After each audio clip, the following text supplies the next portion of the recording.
Generated answers don't clearly show where the answer originates from.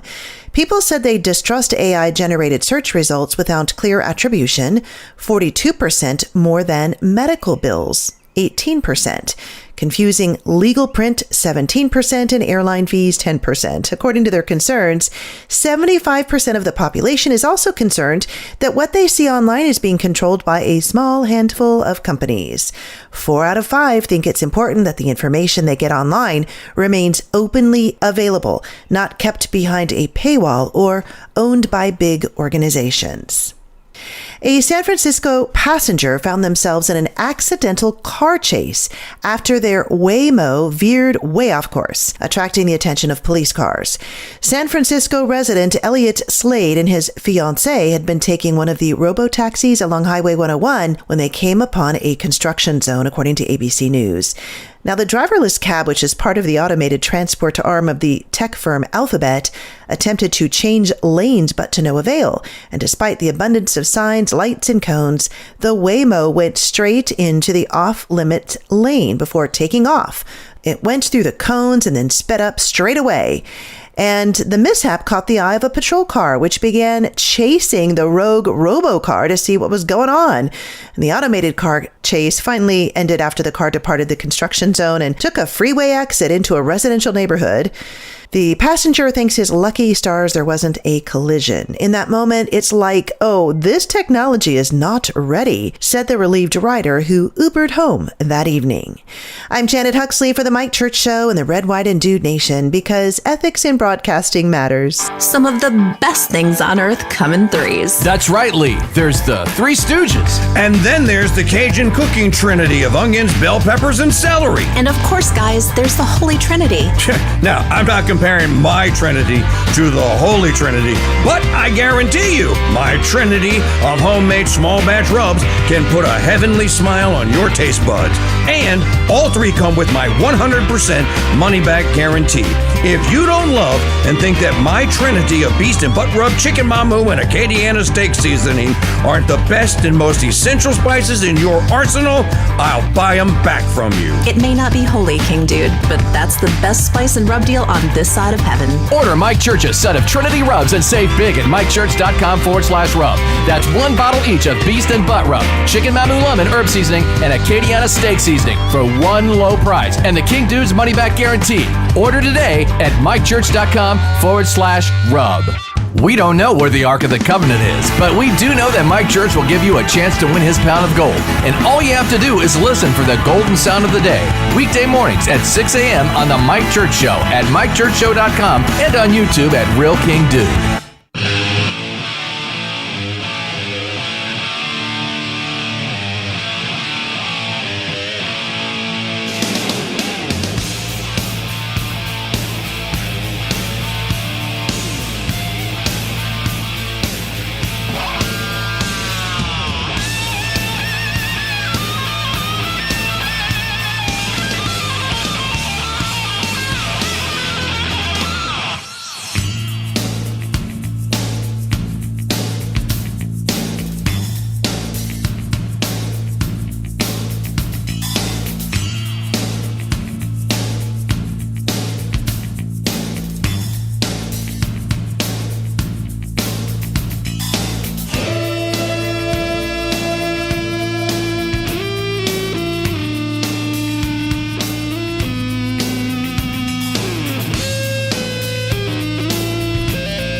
Well, today is a Wisdom Wednesday.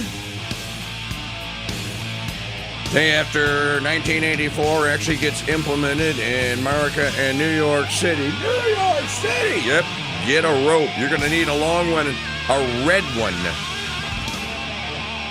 Greetings. You're home for the 2026 Winnie Pound of Gold, asking the question of the day. What in the wide, wide world of sports is going on here? Well, I'll tell you. In order to ensure the security and continuing stability, the Republic will be reorganized into the first galactic empire. No, you can't. For a safe and secure society.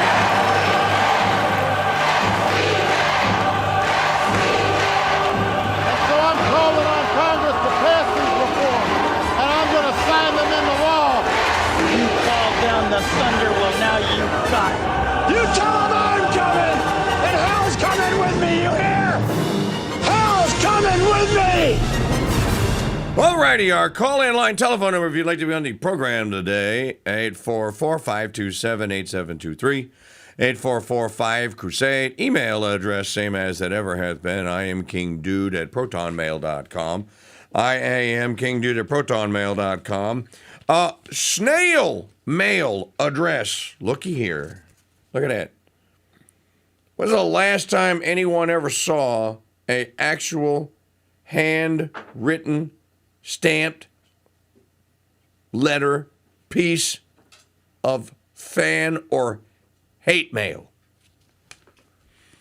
So I went to the post office yesterday, and this was in my P.O. box, and I'm like, that's kind of interesting. I wonder why it's labeled personal. Well, y'all are all about to find out. P.O. Box 400, Madisonville, Louisiana, 70447. And the Crusader Stadium, Mike Church Show Stadium chat room open at crusadechannel.com/chat. Folks, we are 8 days away now from giving that pound of gold away, or the pound of silver for second, or the bourbon basket for third, or the $500 ammo gift card for fourth. It's a lot of great prizes, and an awful lot of tickets remain unsold at winapoundofgold.com. So I was not following these elections in New Tenochtitlan City. But apparently Zoran the Moron Kami Mandami has successfully endorsed and packed his city council with not one, but three more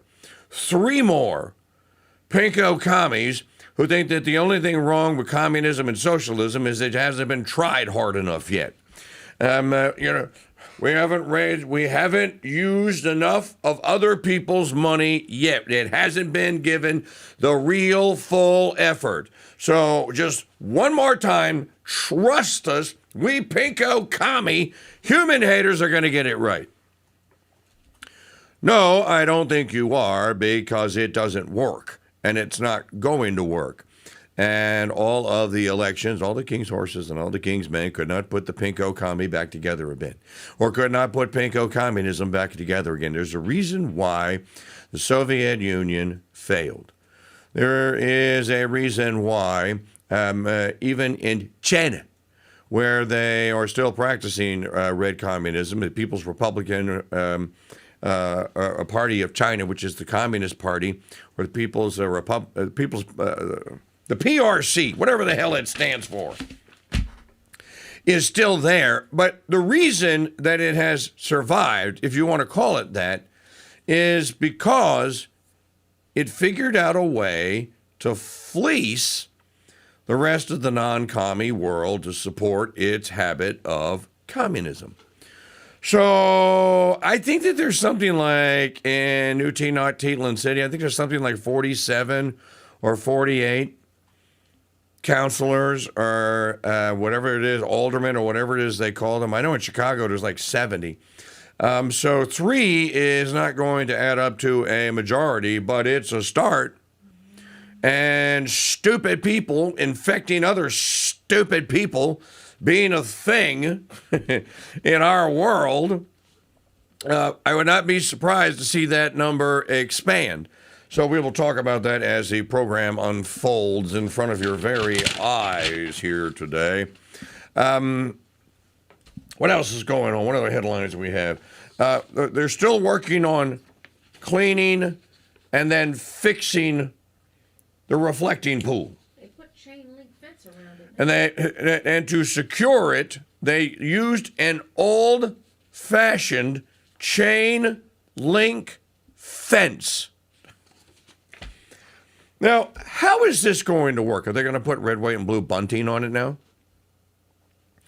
How is this going to work that you put a chain link fence around the world's most famous swimming pool, basically, and in 9 days hence, or 10 days hence, you're going to have supposedly the biggest and greatest celebration in the history of these United States, celebrating these United States.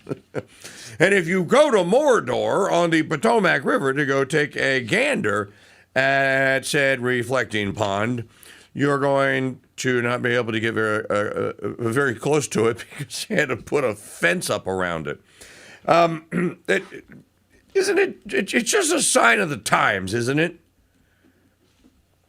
That even something silly or something that is innocuous, like a body of water, not even a body of water, is immune.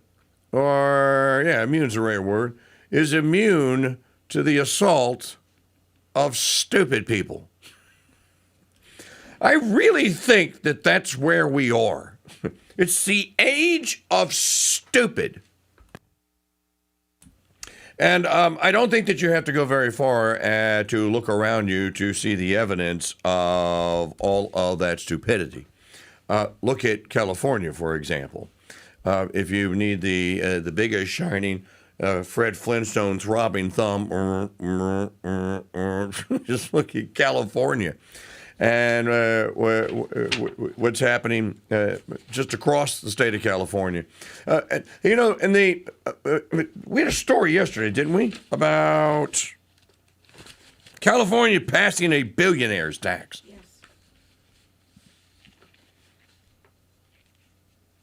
It's safe to say that someone who becomes a billionaire became a billionaire by hanging on to most of their money.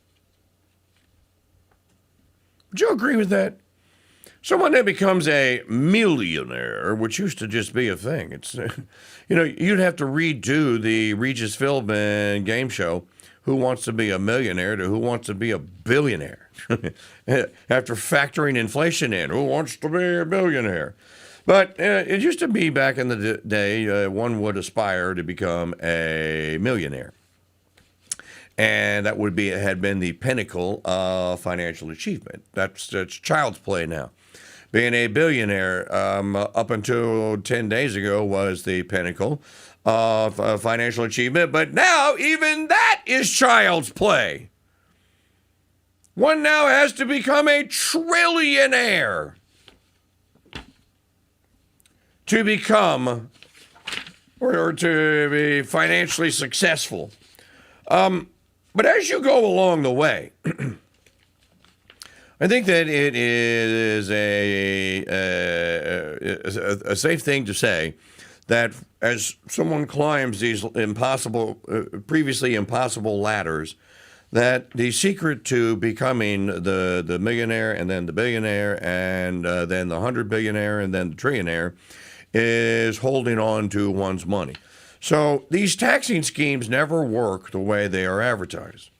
And an increase in incomes almost always leads to a decrease in revenue unless you go after the poor people. The poor people are the only ones that can't avoid this stuff.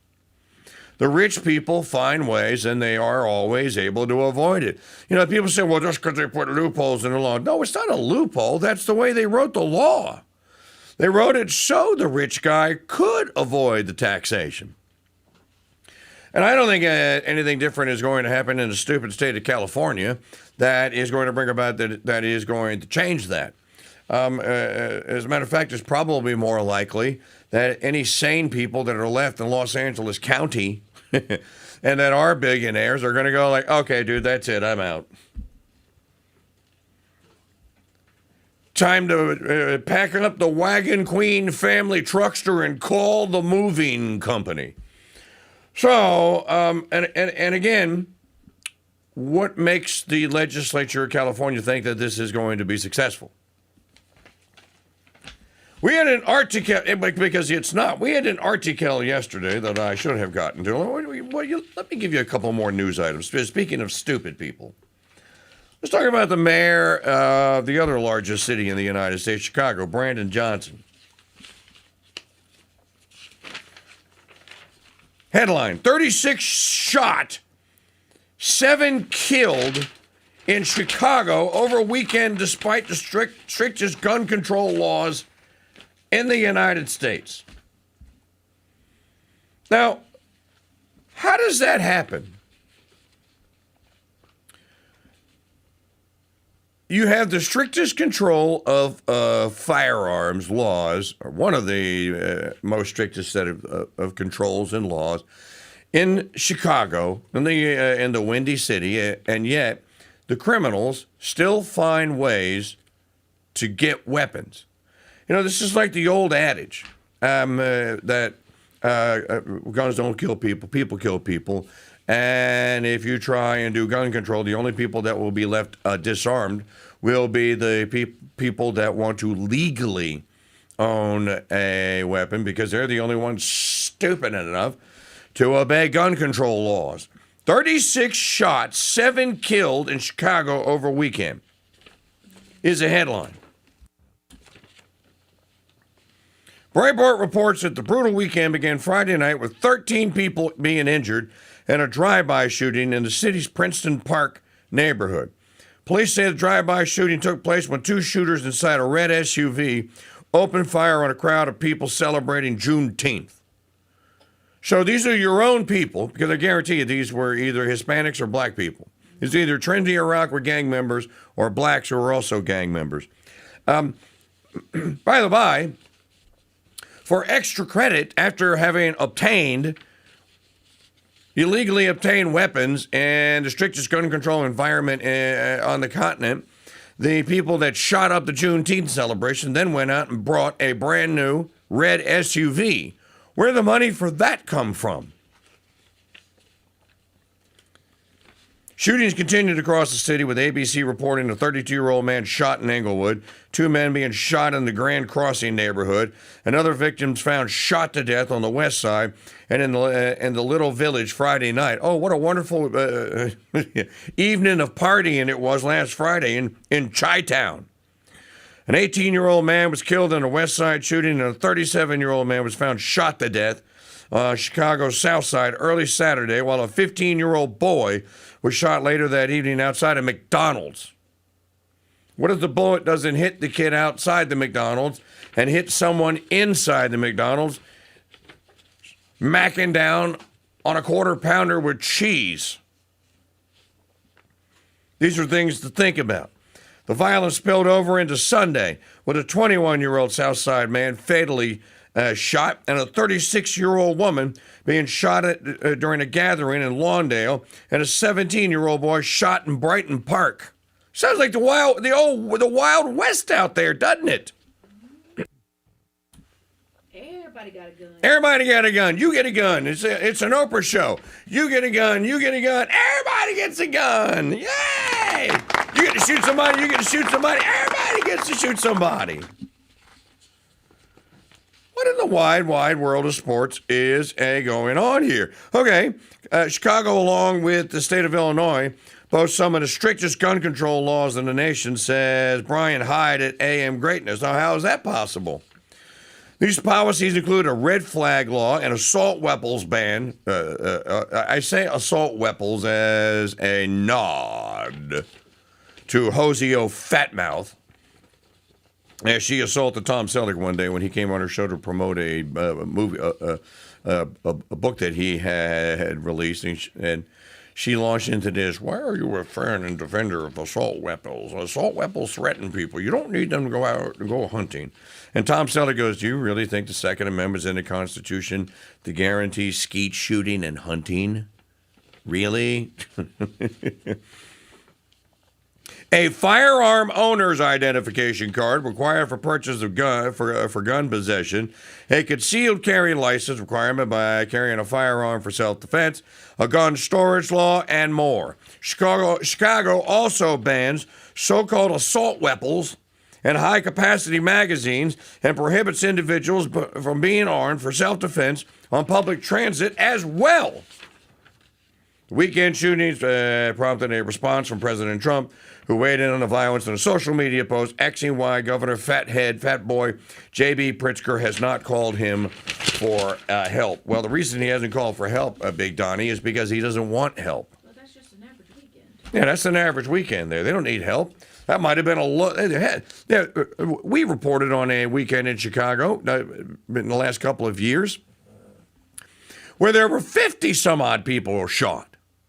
Now, let's go back to the theme of the program today. 1984 is here. The socialists don't think that socialism has been forcefully tried. We just haven't put enough effort in. This time we're going to roll our Mom Donnie sleeves up, and we're going to get really hard to work at stealing other people's money and giving it to people that haven't earned it. You wait and see.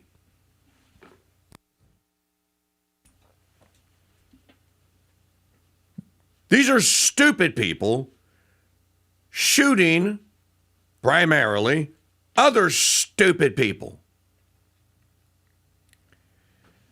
Maybe we should, instead of having gun control laws, maybe we should have stupid control laws. Maybe if you are deemed stupid, then you should not have a station in life and in polite society, and you shouldn't be showing up in public places with guns. You know, they just passed a law in Germany. This is how violent or how desperate the Europeans are to fix what it is that they themselves have broken. They just passed a law in Germany basically saying that if you're in public and you call publicly for help, like you call for a cop, for example, or you could be in a swimming pool and you could be drowning, and if you call for help from a lifeguard and you don't say it in German, then the new law says then the German authorities are not going to help you. So who do you think that law is aimed at? And what is it aimed to do? Which aimed to correct the previous acts of stupidity that allowed the migration and the importation of hundreds of thousands, if not millions, of Middle Eastern Arabian men into Germany as part of a relocation refugee program. You see, it's the fact that we white Germans we still exist that make life so difficult and terrible for brown people and other countries where there are no white people. So, what do the stupid white people do? They invited the brown people in and said, rape us. What a great idea that was. Steal from us, rape our women, steal from the men, beat the children, gang rape the children, you know, the usual suspects here. But doesn't it seem like all of this has been made possible by stupid people? And again, can I ask the question as to why it is that people seem to think that leaving stupid people in charge of our governments, passing stupid laws aimed at stupid things, that this is going to produce a different result. You know, they used to say that insanity is doing the same thing over and over again, expecting a different result. No, insanity is being stupid. We don't know where the Ark of the Covenant is, but we do know that Mike Church will give you a chance to win his pound of gold. And all you have to do is listen for the golden sound of the day, weekday mornings at 6 a.m. on The Mike Church Show at MikeChurchShow.com and on YouTube at Real King Dude. Membership has its privileges. American Express was right back in the 1970s. Membership has its privileges, and no membership privilege is greater to a Red, White, and Dude Nation listener than membership in the elite membership club that is the Dude Number. Here's Lee to tell you how to get yours. That's right, King Dude. Membership does have its privileges. And when it comes to the Dude Number, applying for membership has never been easier. Just head to mikechurch.com/dude to start the membership process. Your unique and one-of-a-kind membership and all the privileges that come with it awaits you. As a member, you'll enjoy private chat groups, VIP privileges to all Mike Church show events, early access to new Dude-geared store items, and of course, your unique Dude Number. Dude 1210 reporting all quiet on the Eastern Front. This is Mike's favorite punching bag, Dude number 13. Hi, this is Steve. My Dude Number is 2112. Dude number 2004, proud member of the Red, White, and Dude Nation reporting for duty. Become a part of something bigger than any talk show there is and apply for your Dude Number today at mikechurch.com/dude. Membership has its privileges. I think I'll go to sleep and dream about piles of gold getting bigger and bigger and bigger. Here's a piles and piles of gold fun fact. In 1971, if D.B. Cooper had jumped out of an airplane with $200,000 worth of gold instead of U.S. currency, he would have $25.4 million in gold bullion today. Now, we don't know where D.B. Cooper's money is, but we do know that Mike Church has 1 troy pound of gold in his safe and that he's going to give it away on July 2nd. And you don't have to jump out of an airplane to win it. Win Mike Church's Pound of Gold. Tickets on sale now exclusively at winapoundofgold.com. D.B. Cooper and Cocaine Bear parachutes sold separately. In 1983, ZZ Top made the song and it was true from the time that song came out till around 2010, when girls stopped going crazy over a sharp-dressed man because men stopped dressing sharply. Cargo shorts, flip-flops, and tank tops became all the rage for men's public casual wear, to say nothing of how they dressed for mass. Well, as my listeners and viewers know, there's hardly anything more important to me than being a sharp-dressed man. And to help you become one, I'm introducing the official necktie of the Mike Church Show, Proselytize, whose designs are not only striking, they're 100% Catholic. You will look fantastic and like a sharp-dressed Catholic man in your Proselytize neckties. Available now in the Mike Church Show haberdashery at shop.mikechurch.com. Shop for ties, caps, t-shirts, and much more in the Mike Church Show haberdashery at shop.mikechurch.com. What caller number were we supposed to take? Caller number 7. This is Mike's favorite punching bag, Dude number 13. Well, I already know what you're going to do with your pound of gold. You're going to buy new septic tanks, probably buy a new house after that. I mean, the septic tank system's still not paid off for us. You do a Tim Allen, win a pound of gold, you do home improvement? I think that's probably where most of it would go, yeah. Our home is we're quickly outgrowing our home. Well, Jeff, that's a good problem to have, to be outgrowing your home. Congratulations. Thank you. Okay, give me the secret code word of the day to prove to people that you actually have to go to the site and you actually have to watch the video to get it. Absolutely. I mean, you need some moolah to get some home updates, so. All right, Schaefer 13, you are in the winner's circle. You got 2, not 1, but 2 shots to win that gold. Thanks for playing the game. I'll be sure to purchase some more. Okay, buddy. In the meantime, you can go to winapoundofgold.com, support the Crusade Radio Guild, who is here to protect, defend the good, the true, and beautiful through live television and talk radio.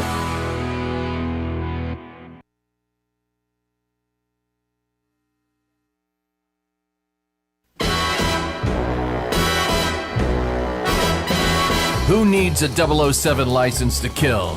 That gun looks more fitting for a woman. You know much about guns, Mr. Bond? When you've got a license to kill, heresy. No, I know a little about women. The truth is bonded on the Mike Church Show.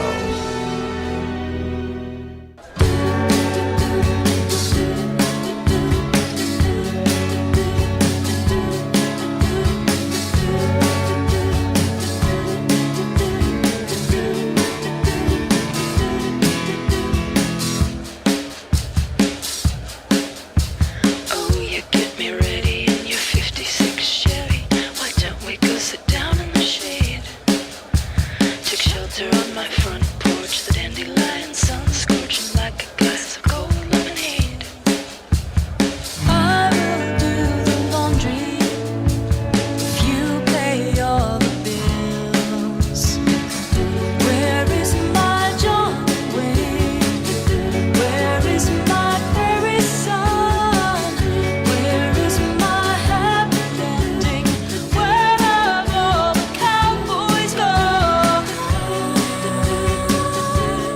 a very salient question that Paula Cole asked back in... When did this song come out, Maggie?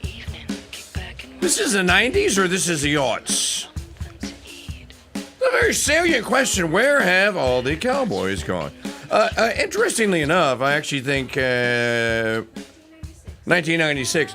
I actually think that... So that's 30 years ago? Where have all the cowboys gone is 30 years old. No. That's a typo. That's Google lying. I'm kidding. Welcome back. Mike Church Show here on the Ethics in Broadcasting Network. I think that it matters. It is probably more salient today. Where have all the cowboys gone? Well, the cowboys were told that they were acting too cowboy-ish, and and stuff. And so the cowboys went like, oh, you don't want me to act cowboy? You want me to act soy now? Can you imagine? I wonder what would happen if that song came out today. You know, I was thinking about this yesterday, and I can do that because it's my show, and I can think about whatever the Hades I wish. How many young people, those of you listening right now, under the age of, we're going to say 35, how many of you have ever seen the inside of an actual radio station? Raise your hands. All right, keep your hands up. Keep your hands up. When you saw it, did you see it in person? If you only saw a photograph, a picture, because people like pictures, but you didn't actually see it in person, then put your hand down, okay? How many hands do we have left? How many hands do we have left up? 0.0. Probably none. Now, why is that? The Sicilian X is in My Dinner with Andre. Why is that? Why do you think that is? Well, because radio stations don't act like radio stations anymore. And they don't have fun people like me on their airways. And they don't have shows on their airways. And they certainly don't do contests any longer. When's the last time you heard of a radio station doing a contest? You know, yeah. How many of you remember? I'm trying to remember which film this was, where there was a subplot running through the entire movie. It was one of those 80s coming-of-age movies. And one of the characters in the movie was trying, there was a radio station that was giving $1 million away. And they were going to play kind of like what we do, the secret soundbite of the day or whatever. But when you heard this double secret probation, secret soundbite, you were the appropriate number caller or whatever, then you would win $1 million. And so I think it was the dude. The dude is going through the whole movie, and they're going like, why are you still sitting on the stool in the kitchen near the phone? Well, because they might play the secret soundbite, and I got to win $1 million. It happens throughout the whole movie. And then remember, he actually hears it, and he calls. I can remember back in the day, you'd have to actually dial the numbers. When's the last time if ever? You know, there's an entire generation of little children and young people running around out there that have never seen a telephone handset. Imagine that. What a tragedy. That is a tragedy! They've never seen a telephone handset. So they probably also have never actually had to dial. Oh, look at that. Why? Hey, there are numbers on that. Because their impression of a telephone handset is this. To them, that's a telephone. No, man, no, KingDude, no. I've seen a television handset. I mean, a telephone handset. No, you haven't. They've also never had the pleasure of aggressively hanging up on someone. Oh, dude, it was so much fun. How many of you, you're in a phone conversation and things aren't going so well, and you're going like, dude, just stop, or you're arguing with your girlfriend or whatever, or she's arguing with you, and it gets worse and worse and worse. and then you have this handset. You have the trim line phone. There's the base, and there's their handset, and you're on the handset. And you know that it's coming, so you sit the base down, and then you crawl up or climb up on a stool or a chair in your home, so now you're up here, and then you say, oh yeah? Well, bleep you, and then you dive off the chair, boom, and slam the handset down, knowing that the connection has been broken, and the person on the other end just got, oh, why'd you hang up on me? These days, you can't even get any emotion out of hanging up on someone. You just hit the red button and bammo, they're hung up on. You can't slam it, you'll shatter your screen. Yeah, and that's right. That's a good one, Maggie. You can't slam it because if you slam this guy down, the screen will break. I asked about the radio station because, especially boys, by and large, are curious. And they're curious about how things work, regardless of how much we have tried to deprogram them and take that out. Another part of being a cowboy is being an explorer and learning how to do things. Hey, make me a box. Want to know how to make a box? Well, there's a saw and there's a router over there and a nail gun, or there's a trim hammer, as we used to call them, and there are some finishing, 2-inch long finishing nails. You'll figure it out. What if we were to show the audience the inside of a radio station while we're making radio and stuff? I wonder how many people would think, or how many young people would go like, wow, I've never seen the actual inside of one of those. You know, Maggie, you should take a picture, because people like them pictures. You should take a picture of that mixing console right there that you're working at. Here, I'll do it. Look at that. I'll send that to you. Send that out on the on YouTube and in the chat rooms. Don't you already have one of those? Do we have? I don't know. Do we? Hold on. I got to get to my. I can't talk and chew gum at the same time. True story. There it is, and then send and signal. And you see how many steps I had to go through to do this? Now we're 10 minutes in, and I still haven't sent the darn thing. Yes, send it. I can take it and send it to myself in this time. I had to click 5 things to get this stupid picture to send. In any event, that's what the inside of a actual real radio station, or she could take one for you. Okay. When you're done with that, let's play the soundbite of the day. But I want to go to this piece that I had 2 days ago, and I didn't get to. This is Jamie Shirk. Oh, and I have not forgotten about my hate mail. And I used to have a song. I was looking for it this morning. I used to play when I was on WBT in Charlotte back in 2000 and 2001. It was the hair lip dude. That's where I invented the hair lip guy. It was the hair lip guy singing the Beatles. Well, actually, it's a Jerry Goffin song. That's a Carole King, Jerry Goffin song, I think. As I write this letter, send my love to you.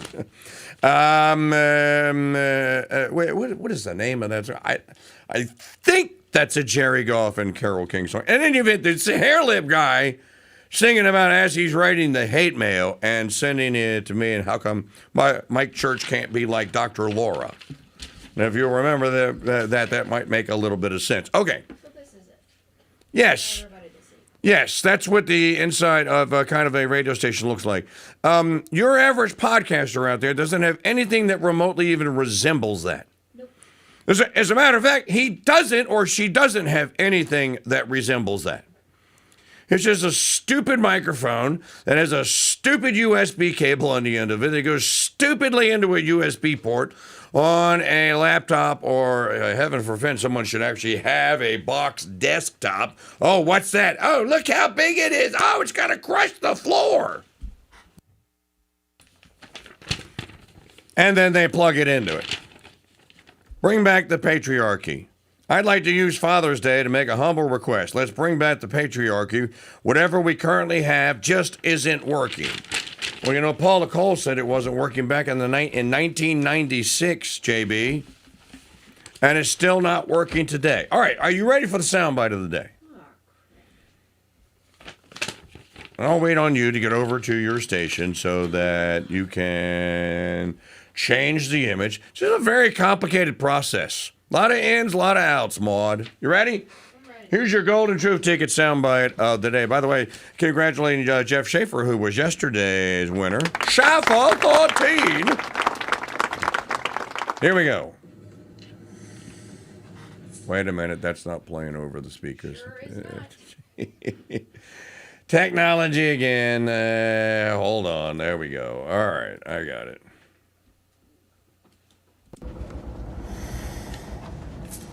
Cloves. You know, back then, spices worth nearly as much as gold. Why am I not surprised? I keep too many apps open, remember? I knew you'd figure it out. Figure what out? The puzzle and Sam's postcards. So what is it? Does it matter? I already found the gold. I don't see any gold. Oh, it's here. It's a false top. It's all pirate trick. Here's your gold you've been looking for. You happy now?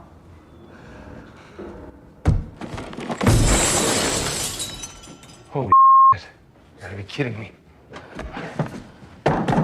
Well, look at that, huh? So much more than we thought. Plus the other ship, plus the value of the ships themselves, which you can't even put a price on. We did it! We actually did it! Sully, we didn't do anything. Okay, there is no we. There's only you. Because there's not a person in your life that you wouldn't betray for a piece of this. You made that real clear. I thought that's what we wanted. No, I wanted to do this with my brother Sam. Not with you. I know. I'm sorry. Well, look around, kid. You did this. He'd be proud of you. So that was from that movie with Spider-Man in it, Tom Holland. Uncharted. Yeah, Uncharted with Mark Wahlberg, and that's at the end after they had figured out their dead brother's postcards. All right, Maggie's spinning the wheel. Is this going to be a respin? Nah, caller number 3. Caller number 3, 844-527-8723 when you hear that playback later today. And then go to my YouTube channel, which you should all have subscribed to, at Real King Dude. And watch yesterday's, not today's now, yesterday's video highlight clip of the day. Somewhere buried in that video is what the kids call an Easter egg. And inside the Easter egg is a code word. Give Maggie the code word and you win not one but 2 Golden Truth tickets and a chance to win my Troy pound of gold in 8 days. And then by this Friday night at midnight, who's going to be the #1 affiliate salesman? You know, Paul Stansel was on the leaderboard yesterday. He had passed me up. Folks, I'm disqualifying myself. So when you see Jade Champagne on the leaderboard, ignore it. That's me. That's just me tracking my own sales, but I'm not participating in the contest. So if somebody comes in second to me, they'll be the actual winner.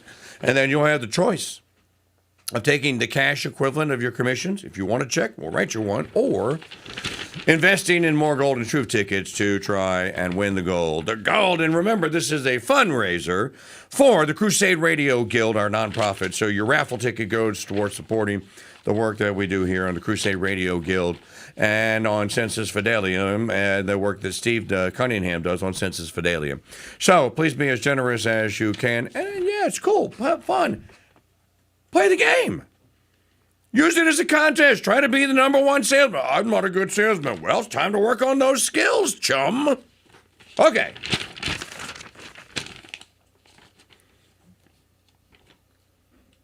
Empowering an odd collection of feminazis, soy boys, pronoun people, emotional nutcases. You know, before I get into this, the 47-year-old complaining that there are no trad wives out there on X-Mag. Are there any F-bombs and stuff in that?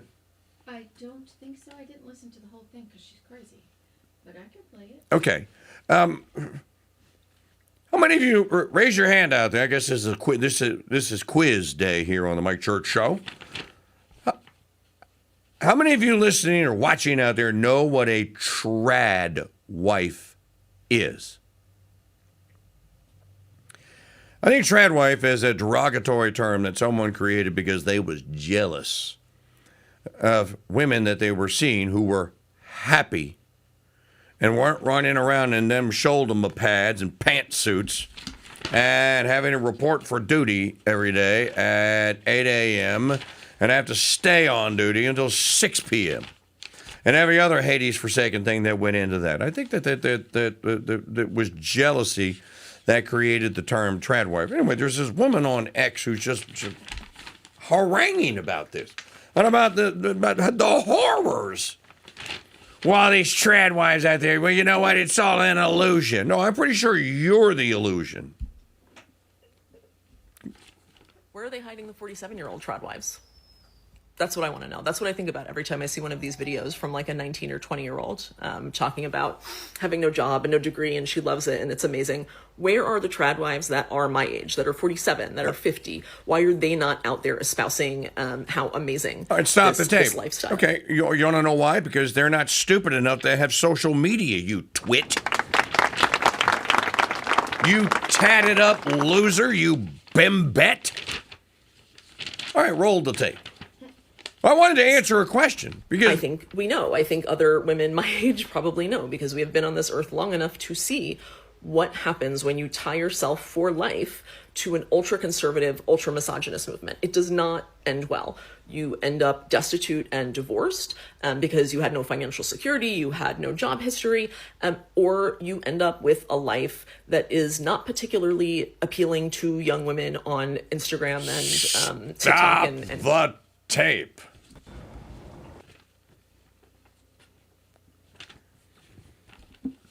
You wind up, you're so unfulfilled and you're so unhappy and you weren't financially prepared. Well, if you're a trad wife, then you should have ostensibly have married the right dude and you're not divorced. By definition, trad wives, there's no trad wives of Orange County shows that I know of. Do you? So you're not divorced, you have children, and if you're 47, you probably started popping them out when you were 20 or in your early 20s, maybe even in your late teens. And now if you're 47, that means you probably have, hey, sweetheart, whatever your name is, there's these things called, now don't tell anyone this because the women are going to panic, especially women like you who don't know. There are these things called grandkids. Yes, there are these beings called grandkids that are meandering about the amber waves of Mom Downey's communism out there. And these grandkids, as they are called, well, they're little. And they require little attention as the trad wife's children once did. So now the trad wife is getting to relive the joy, and it was a joy, the joy of becoming what is called a, now look, pantsuit mama, tatted up pantsuit mama. You can't understand this because you're not a mother.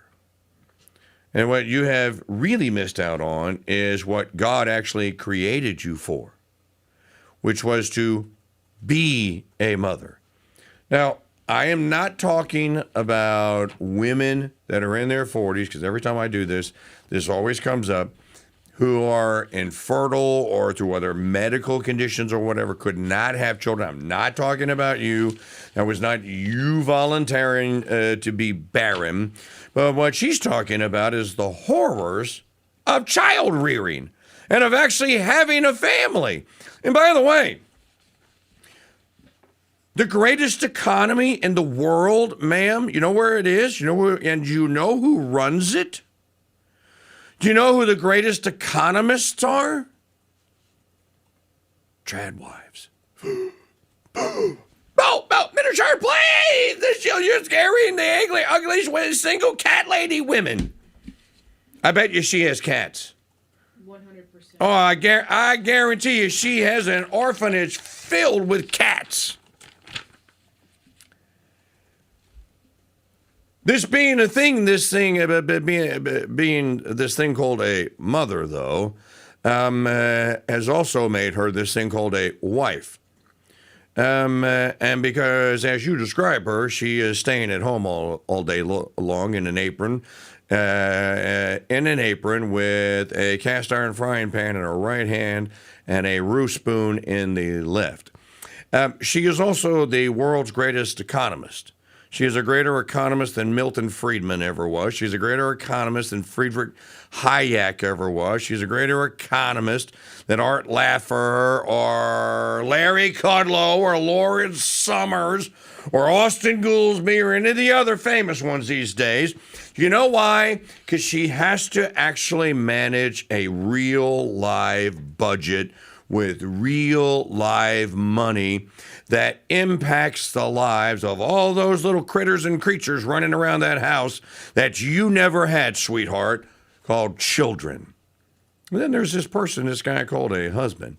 So who is the greatest economy in the world? It's the women that run the households, keep the bills paid, the cupboards stocked, the chickens fed, the eggs pulled, collected, the milk cold, the dinners and lunches warm, the breakfast is filled with beautiful fried bacon, the house clean, the house orderly, the children bathed. It takes money to do almost all these things, and yet the trad wife, the greatest economist in the world, manages to manage all of that, and at the end of every month, there is a surplus. Unlike any government out there run by supposed economic geniuses, in those trad wife households, there are surpluses at the end of every month. You know what they could do with a surplus? They could buy a Golden True ticket. See how brilliant that trad wife was?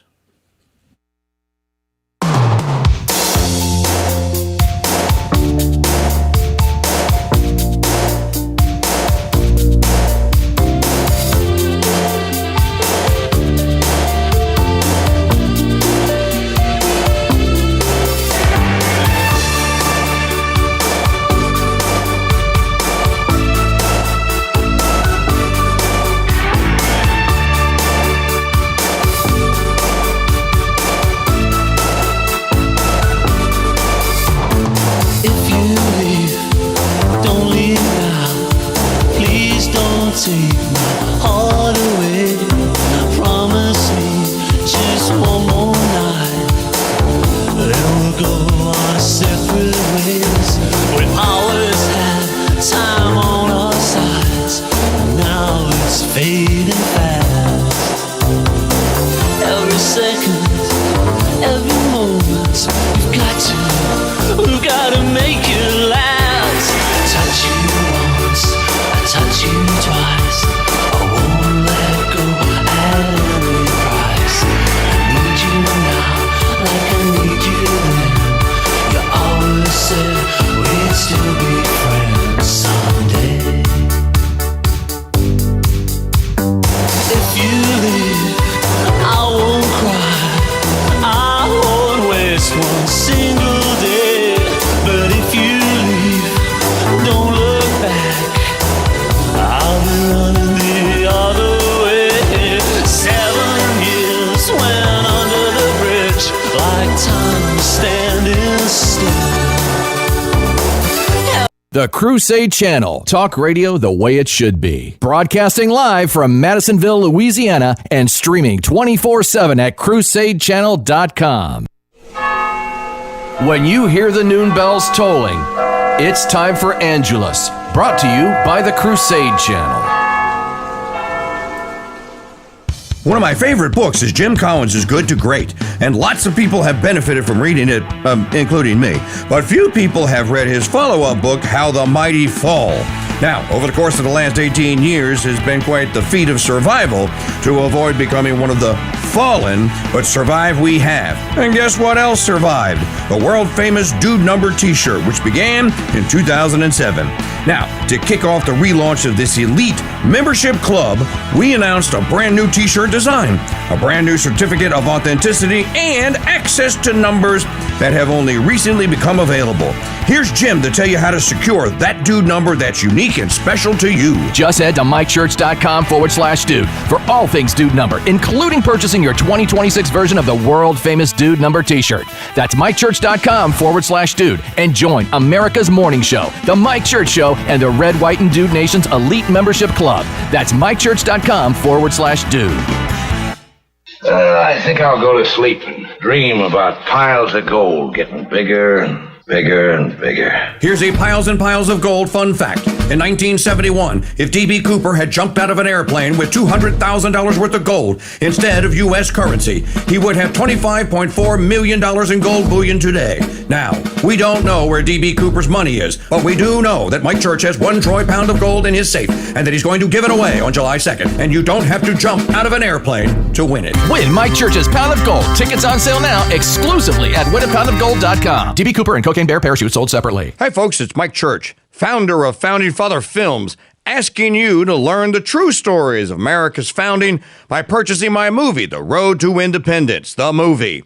The Road to Independence tells the exciting story of the Founding Fathers' struggle to declare independence. Powder and artillery are the most effective, sure, and conciliatory measures we can adopt. And just where does Mr. Adams propose we get the powder he so desperately wants to fire at our countrymen?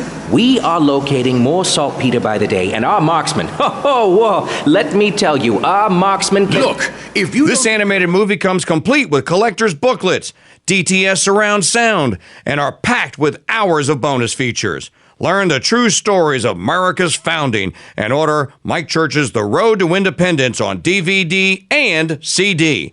Available now at MikeChurch.com/DVD and by calling 844-527-8723. Hey folks, Mike Church here. You know, when I was a little cheerins, I remember loving the old Dunkin' Donuts TV spot. You know, the one with the guy who got up at 3 a.m. mumbling to himself as he went out the door and then back in his front door. Time to make the donut. Well, fast forward 46 years and now I'm the guy waking up at 3 a.m. mumbling to myself as I go in the studio door, then back out. Time to make the radio. I made the radio. I made the radio. But I have a secret weapon the Dunkin' Donut dude didn't have. Mike Church's Capuchin Holy Roast coffee in whole bean or ground. Our fresh, aromatic, gourmet coffee is made from 100% fair trade beans, freshly imported, roasted by my friend Kyle and his daughter at the Abita Roasting Company, then delivered to you so fresh your kitchen will smell like a barista shop. Good. So, whenever you arise to take on the day and listen to the Mike Church Show, do it the Red, White, and Dude Nation way by brewing up a fresh pot of Capuchin Holy Roast or my all-new Capuchin Holy Roast New Orleans blend coffee and chicory at shop.mikechurch.com. Okay, let's go to the Golden Truth Ticket winner maker hotline for caller number 4. Who is this? This is Mrs. Dude number 2112. I never would have guessed in a billion years. Well, you are the now proud owner of not 1, but 2 Golden Truth tickets because you knew the secret code word of the day. So, what are you and Captain Rush going to do with the gold when you win it? Well, it's not going into the bank, it's going into the safe. And it's going to stay there for a long time. We might share it with our family. Tracy Staller said he was going to bury his under the greenhouse. Well, since you have a greenhouse, then you could be the second person. No, I'm going to bury it. It's going to become like the treasure of the Sierra Madre. I'm going to make my kids a map and make them come and actually solve the puzzle to find it. Oh, that's a great idea. Oh, I like that. I'm going to have to keep that one in the background. Well, thank you for listening, Jacqueline, and for, Mrs. Dude number 2112, and for playing the game. Congratulations. Thank you so much. Hey, folks, you too can win the next Golden Truth ticket that we're going to give away, but you've got to be listening tomorrow morning, 6:30 a.m. when I play the soundbite of the day. Listen for it, play it back later in the day. Get that super secret password from the Mike Church Show Daily Highlight Reel video, and you can win 2 Golden Truth tickets, but you don't have to wait for that. Go and buy your tickets today at winapoundofgold.com. Membership has its privileges. American Express was right back in the 1970s.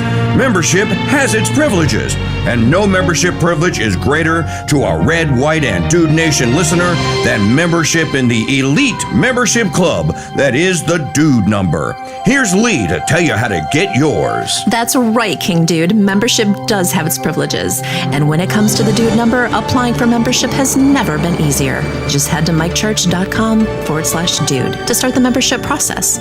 Your unique and one-of-a-kind membership and all the privileges that come with it awaits you. As a member, you'll enjoy private chat groups, VIP privileges to all Mike Church show events, early access to new Dude-geared store items, and of course, your unique Dude Number. Dude 1210 reporting all quiet on the Eastern Front. This is Mike's favorite punching bag, Dude number 13. Hi, this is Steve. My Dude number is 2112. Dude number 2004, proud member of the Red, White, and Dude Nation reporting for duty. Become a part of something bigger than any talk show there is and apply for your Dude Number today at mikechurch.com/dude. Membership has its privileges.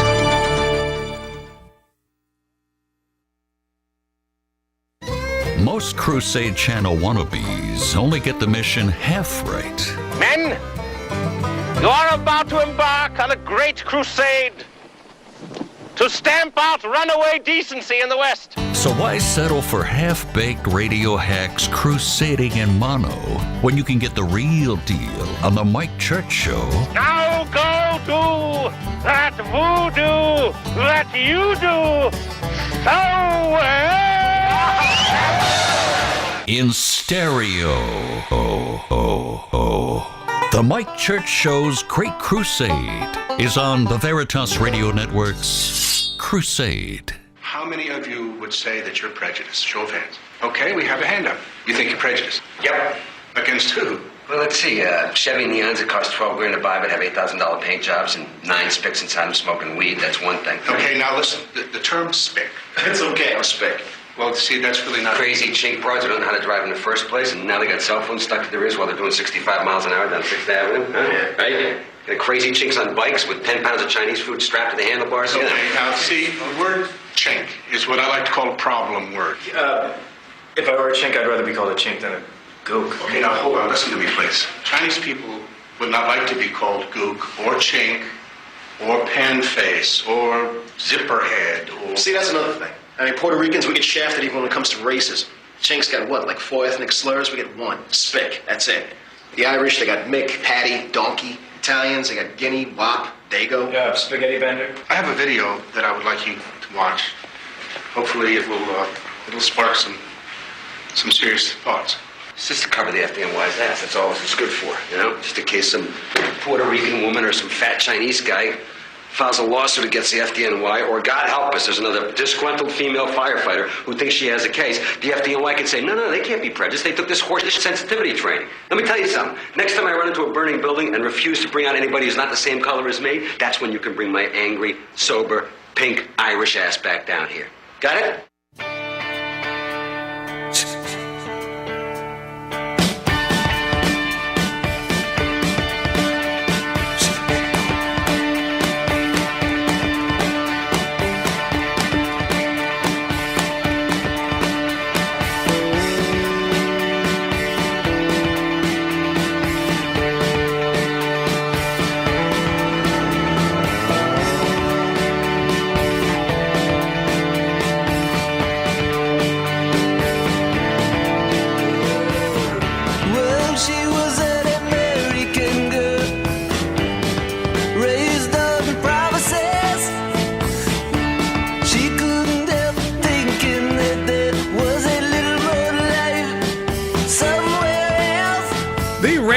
Equivalent of the last blockbuster movie rental store.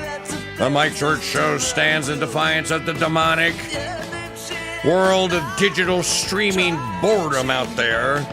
And I'm giving away, go! You hear that? People love this sound, by the way. That is actual silver.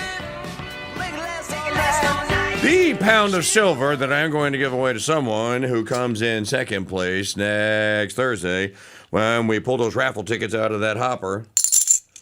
silver and gold, silver and gold. Get your tickets to win my pound of gold. Value today, gold went down in value just a tad. It was $52,000 last week, and today it was $49,000 and change. So whatever the price is, you will get a pound of it, and you will be so happy and ecstatic, like Chris Payne is of Kentucky, who still goes through his 12 gold American Eagle Liberty coins and does this. As a matter of fact, there's a video on it on my YouTube channel that you can watch. If you don't believe me, go to winapoundofgold.com. It's also on the site.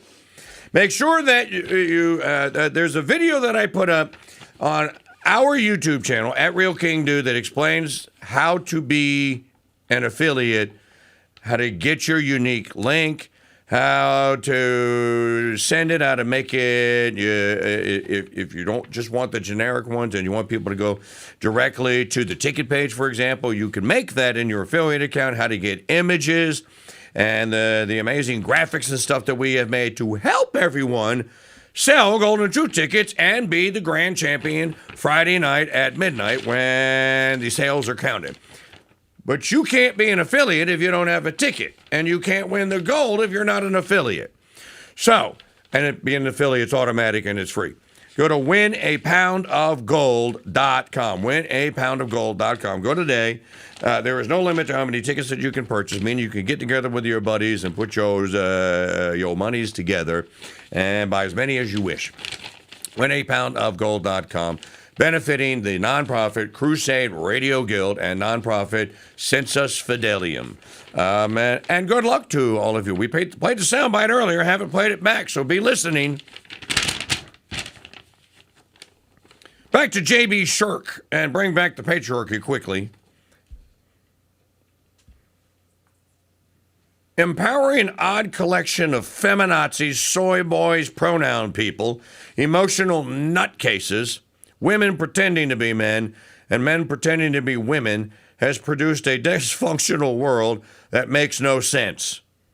We got gays celebrating Muslim jihadists who throw gays off of buildings for sport. We got Me Too pink hat ladies defending pedophiles and rapists from decorated military veterans now serving as ICE agents. We have made male Democrat Party politicians harnessed with strange contraptions that allow them to be breastfed, adopted, or allow them to breastfeed adopted babies. Have you seen this? Yep.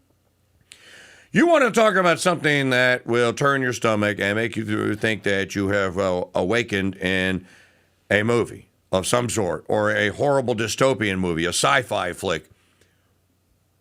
Watch one of them doing that. Yep. With the visible prosthetic. We have Hillary Clinton clones wearing pantsuits and using the lowest register of their vocal cords to bark orders in the most raspy, gruff, masculine voice they could muster. I remember when Hillary Clinton and other female politicians used to stare up at the stars just beyond the glass ceiling and wistfully ponder what a wonderful world it would be if only women were in charge. Well, you know what? I'm going to stop right there with JB. Guess what? Women are in charge. How's that working out for you?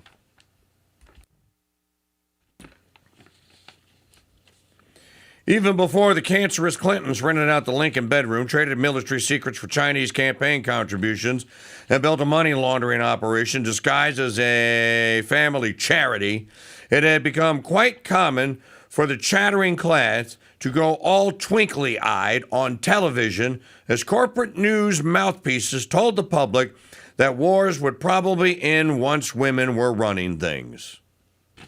You know who's the most rabid of the neocon warmongers? It's the women. It's the ones on fake FAUX, fake Fox News, who are on that wretched excuse for a show at noon Eastern time called Outnumbered, who are like, everyone needs to just simmer down and shut up and be willing to pay more for gas at the pump so we can help our friends, the Israelis, destroy all of Iran. Ainsley Earhart ordered.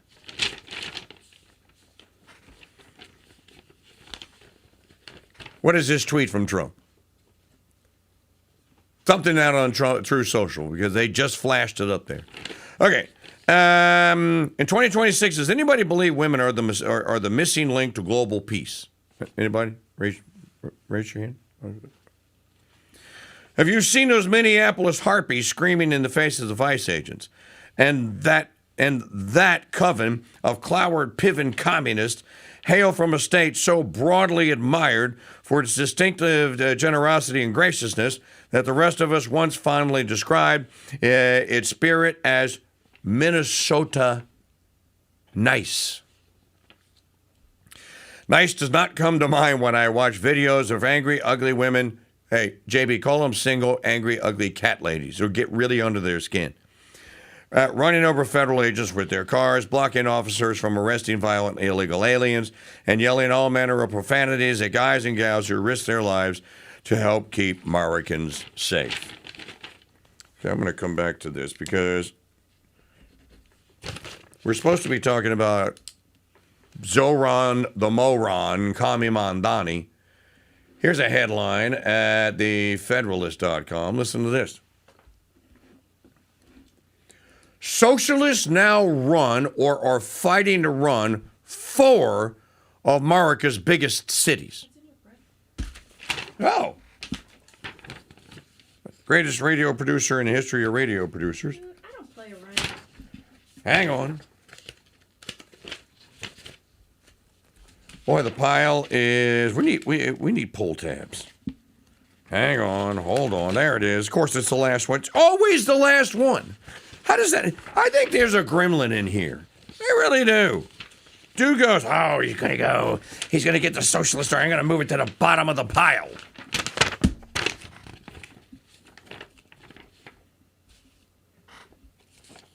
Okay, does everyone know what the DSA is?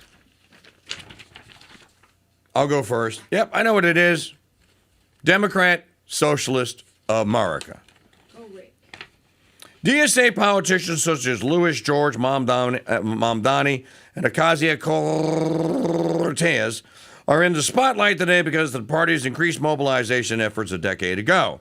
Janice Louis George all but clinched the office of Washington, D.C. mayor on Thursday after winning the city's Democrat primary, making her the latest of a slate of socialists who are either running or in contention to run America's biggest cities. On June the 8th, supporters chanted JLG, JLG outside the Prince Hall Masonic Temple as they came to vote early in Washington, D.C.'s mayoral Democrat primary. Well, that's all you need to know right there.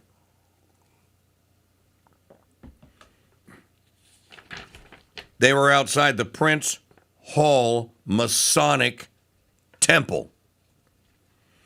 You know, there have been a succession of 8 popes. Now, if I don't get this right, you can send me a piece of hate mail, and I'll read it during the hate mail segment later on in the program. I believe beginning with, it's either Benedict the 15th. Oh, no, it's Benedict the 15th. Pius the 9th, I believe, was the first to warn the world, all of mankind, as the vicar of Christ, and certainly all Catholics, about, quote, the intrinsic evil, close quote, of socialism. Now, they probably didn't say communism the first go around, because what John Paul Sartre and Marx and Engels and the rest of them were talking about was socialism. Communism would come later. And socialism is, what does it take its name from? It takes its name from social. It is to make all of society fair, social. It is to take all of what a wealthy, successful man has and then divvy it up amongst all the people who aren't wealthy and aren't successful and probably just stink at life. There are 9 popes. Social. Oh, there's 9. Yeah. Well, I wasn't counting. Probably Benedict XV would have been the last. Beginning with, did it begin with Pius IX? Yep. Okay, I had it right. Yay me! I spared myself hate mail. 1849, right around the time, and here's something that we could talk about a little bit here. What was happening around the year 1849? What was the year of the Immaculate Conception? Quick. Who started appearing in multiple places in France, warning of what was to come and telling the people about her Immaculate Conception? Well, it was the Blessed Virgin Mary. So the dogma of the Immaculate Conception is in, hope I get this one right, it's in 1854.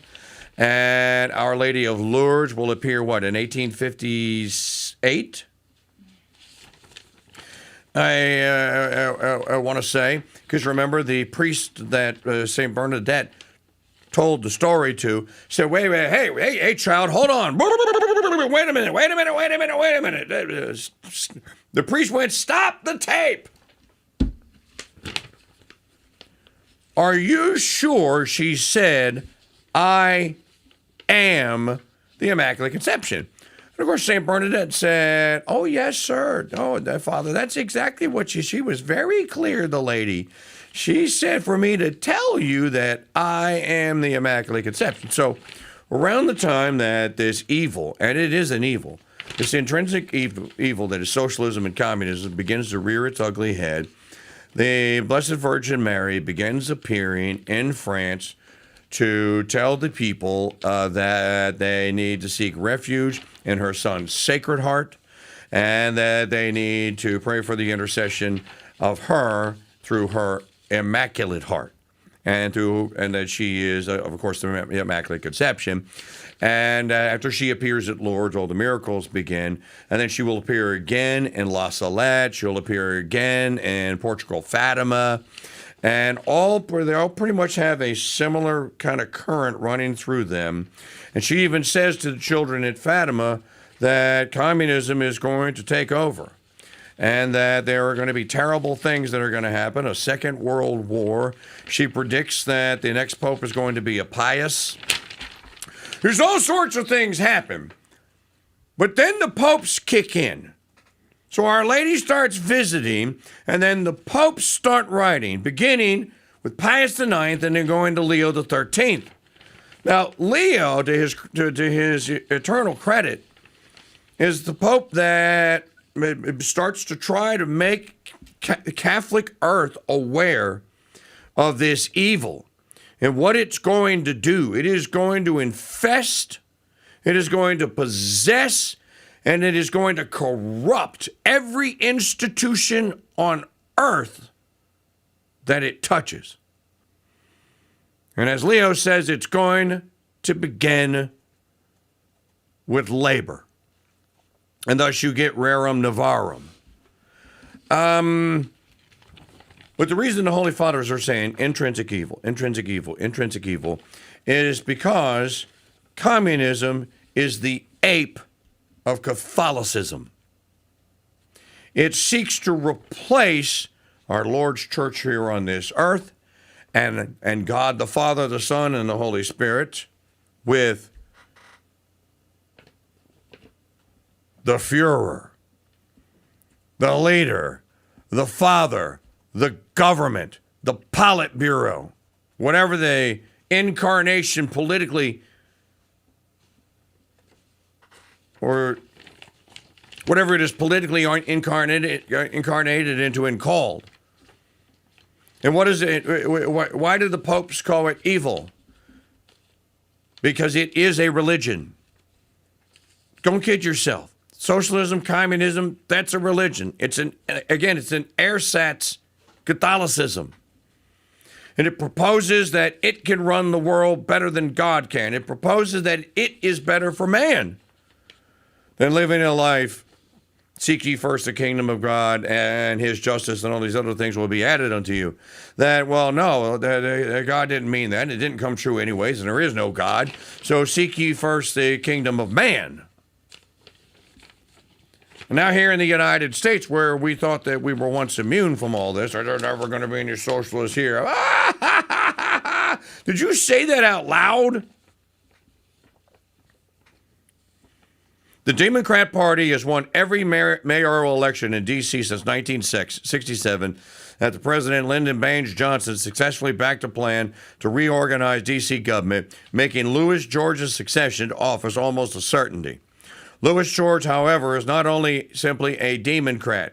She's a proud member of DSA, the Democrat Socialist of America, and D.C.'s probable mayor-elect, which means Washington, D.C. is about to join a growing list of America's largest cities governed by DSA party members. Perhaps the most prominent on that list, and you all know this, is in New Tenochtitlan City, New York City! Yep, get a rope.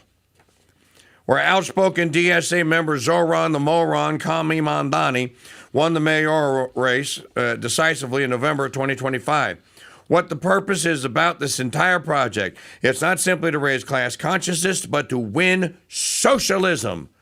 Mamdani said in a 2021 speech for the Young Democrat Socialist of America. We have to continue to elect more socialists. We have to ensure that we are unapologetic about our socialism. You go, boy. Again, most people have this, socialism's not so bad, Chicago. It's just, it's the public control, the means of production. No, it's the elite's control of the means of production. That will then lead to communists who will then say, well, we haven't confiscated enough, and stupid people who are elites and are still businessmen are still running the show, and we, the Communist Party, the CCP, needs to run it. When that happens, then the real killing and the real famine and the real starvation and the real human misery and suffering, which the demons feed off of, will begin. Mamdani made headlines with his plans to implement failed socialist ideas in New York City, including offering free child care, creating city-owned grocery stores. By the way, are there any city-owned bodegas open yet?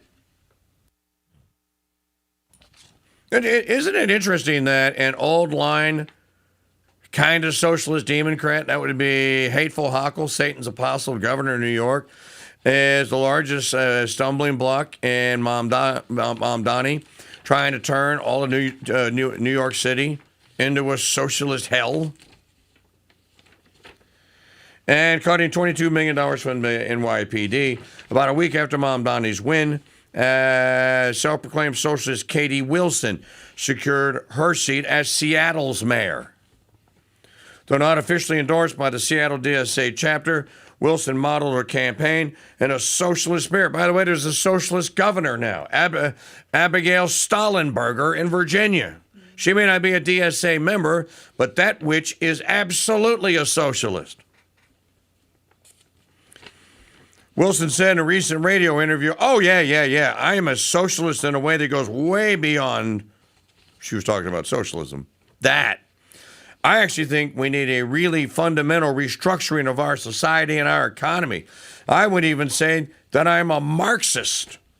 Socialism requires a really fundamental restructuring of life and work and the role of what money actually functions as.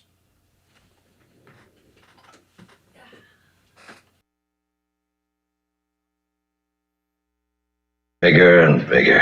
Here's a piles and piles of gold fun fact. When the Trump administration began, an ounce of gold cost $2,750. At the 17-month mark, with his Iran war and MAGA inflation, it's at $4,500. Now, we don't know where the $1,750 price difference went, but we do know that Mike Church has 1 troy pound of gold in his safe, and that he's going to give it away on July 2nd. And even if you're a neocon in MAGA clothing, you can still win it. Win Mike Church's Pound of Gold. Tickets on sale now exclusively at winapoundofgold.com. Reposting Laura Loomer lies forgiven. Pardons sold separately. The Crusade Channel and the slaves of the Immaculate Heart of Mary's Sisters present the Saint of the Day. Hello, Crusaders. This is Sister Maria Filomena with your Saint of the Day. June 23rd, Saint Etheldreda, or Saint Audrey. She died in the year 679. Saint Etheldreda was an East Anglian, that is a British, princess and later a queen. Driven to do so by her parents, she first married a prince named Tonbert. He permitted her to keep perfectly preserved her virginity. 3 years after their marriage, he died. Later, she was forced to marry a powerful king from Northumberland named Edfrid. Still preserving her virginal purity, after 12 years of married life, she was permitted, with her husband's consent, to become a nun. She founded a monastery on the island of Ely. 3 of her sisters are saints: Saint Sexburga, Saint Withburga, and Saint Ethel. The Crusade Channel and the slaves of the Immaculate Heart of Mary's Sisters present the Saint of the Day. Hello, Crusaders. This is Sister Maria Filomena with your Saint of the Day. June 24th. This is the latest day on which Corpus Christi can occur. The Nativity of St. John the Baptist in the year 1 BC. St. John the Baptist was the miraculous son of St. Zachary and St. Elizabeth, given to them when St. Elizabeth was well beyond the years of childbearing. He was sanctified in his mother's womb 3 months before his birth, when Our Lady came to St. Elizabeth's house at the time of the visitation, with the child Jesus in her womb. St. John the Baptist is the last of the prophets. The other prophets had foretold what would come, but St. John the Baptist pointed to Jesus directly and showed what had come when he declared, "Behold the Lamb of God, who takes away the sins of the world." St. John the Baptist was 6 months older than Jesus, but he died 6 months younger. St. John died just 1 year before our Lord. St. John the Baptist was confined for a year in prison, and then his head was cut off by the wicked Jewish tetrarch Herod Antipas at the order of an indecent woman named Herodias. The head of St. John the Baptist was served on a dish to her and her guests at the table by her daughter Salome. When St. John the Baptist's head was placed on the table where Herodias was eating, she took a knife and stabbed again and again the tongue which had rebuked her for her viciousness and impurity. St. John the Baptist was the one who baptized Jesus in the river Jordan, and it was at this moment that water was given the power to be used in the sacrament of baptism. St. John the Baptist's body was destroyed and dispersed under Julian the Apostate, but part of his head has been preserved and is kept in the church of St. Sylvester in Capite in Rome. St. John has 2 feast days, one for his birth, today, and one to honor his beheading on August 29th. St. John the Baptist, pray for us. Thank you for joining us for this brief summary of the life of today's saint. Tomorrow's saint is St. William the Abbot. To access all of our Saint of the Day recordings as podcasts, head to crusadechannel.com/saints. You can learn more about our sisters and contribute to the building of our convent by visiting stphilomenaconvent.org. I'm Sister Maria Filomena, and until next time, God bless and Mary keep you.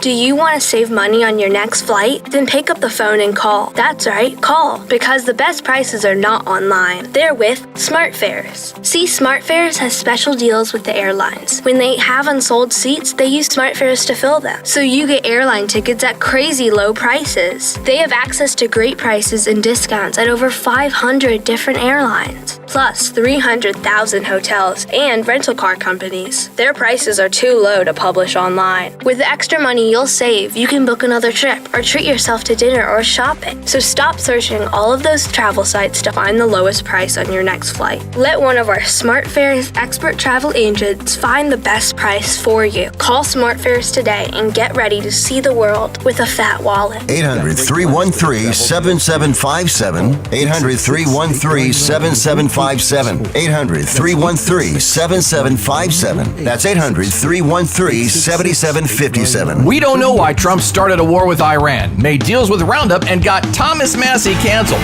But we do know there's a pound of gold in Mike Church's studio, and all you have to do to win it is listen for the golden sound of the day. Weekday mornings at 6 a.m. on The Mike Church Show at MikeChurchShow.com and on YouTube at Real King Dude. The research department of The Mike Church Show has learned that most people listen to this show because you want your truth neat, straight up, and never watered down. Hey, look, mister. We serve hard drinks in here for men who want to get drunk fast, and we don't need any characters around to give the joint atmosphere. Is that clear? And the best part about taking in 100 proof truth is you can drive at the same time. And you'll never get a hangover. I'm so wasted! The bar at the Mike Church Show opens every weekday morning at 8 a.m. exclusively on the Veritas Radio Network's Crusade. Oh, no, son. I can't believe I'm doing this in Congress. Hey, man. Pass it over here. I want some, too. Hey, George. Hey, Pep, you can. Tell them who we are. Well, we're big right-wingers and we're gun-right singers and we think young ladies should wait. That sound like us. We talk about values and we talk about truth at $10,000 a plate. Right. We sign all kind of bills to veto all kind of thrills, but the thrill we'll never know. Don't do what we do. Is the thrill that is written from the votes we'd be getting if they thought that right-wingers got stoned. We get stoned. Gonna see my mistress on the cover. What does she look like? Gonna bed 5 young unwed mothers. I want one of them. Gonna see my wasted face. Then they'll see a right-winger get stoned. That is a very, very liberal idea.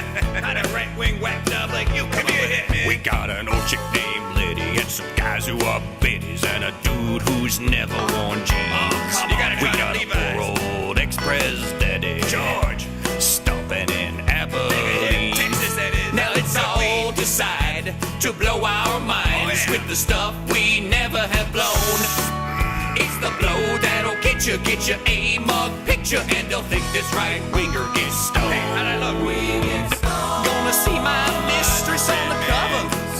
Gonna bed 5 young unwed mothers. Gonna see my wasted face. Then they'll see a right-winger get stoned. Look, he's got your eye, man. I know how bloodshot. Say this right wing starts cold. Yeah, let me. Oh, you roll it like this. No, like 2 times, man. We got a lot of little wrinkled, blue-haired ladies who believe anything we say. Oh, we love that AIRB. We got some genuine Wall Street gurus. They're teaching us the same old same. We got all the guns that money can buy, so we never have to shoot alone. Bang! And while the rich are getting richer, Rolling Stone won't take our picture till they see a right-winger get stoned. Oh, that's not true, man. We get stoned. Gonna see my mistress on the cover. Gonna bed 5 young unwed mothers. Gonna see my wasted face. Then they'll see.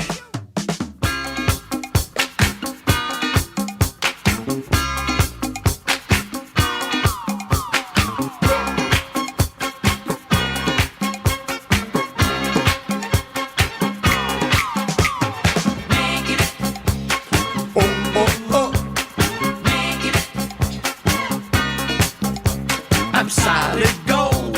I've got the goods. They stand when I walk through the neighborhoods. I'm making it. I am solid gold, baby. It's a platinum rhodium record when this show is on. Live talk and TV, entertainment, education, the way it should be here on the Mike Church Show. Doing daily combat against AI and the synthesis of all tyrannies.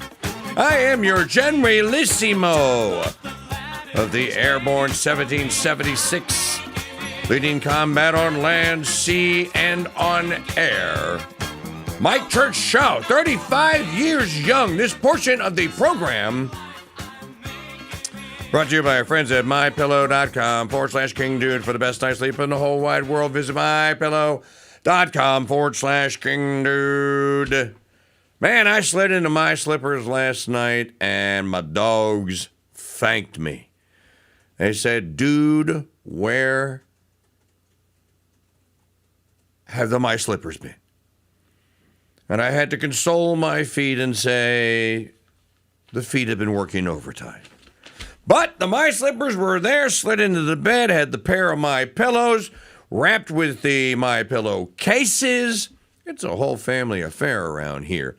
So, if you are looking for that kind of bedding, and if you've never tried a my pillow, you should try one today and tell them that I sent you by going to mypillow.com/KingDude. mypillow.com/KingDude. And again, that will tell them that I sent you. This DSA stuff is evil, man. We're talking about the 1984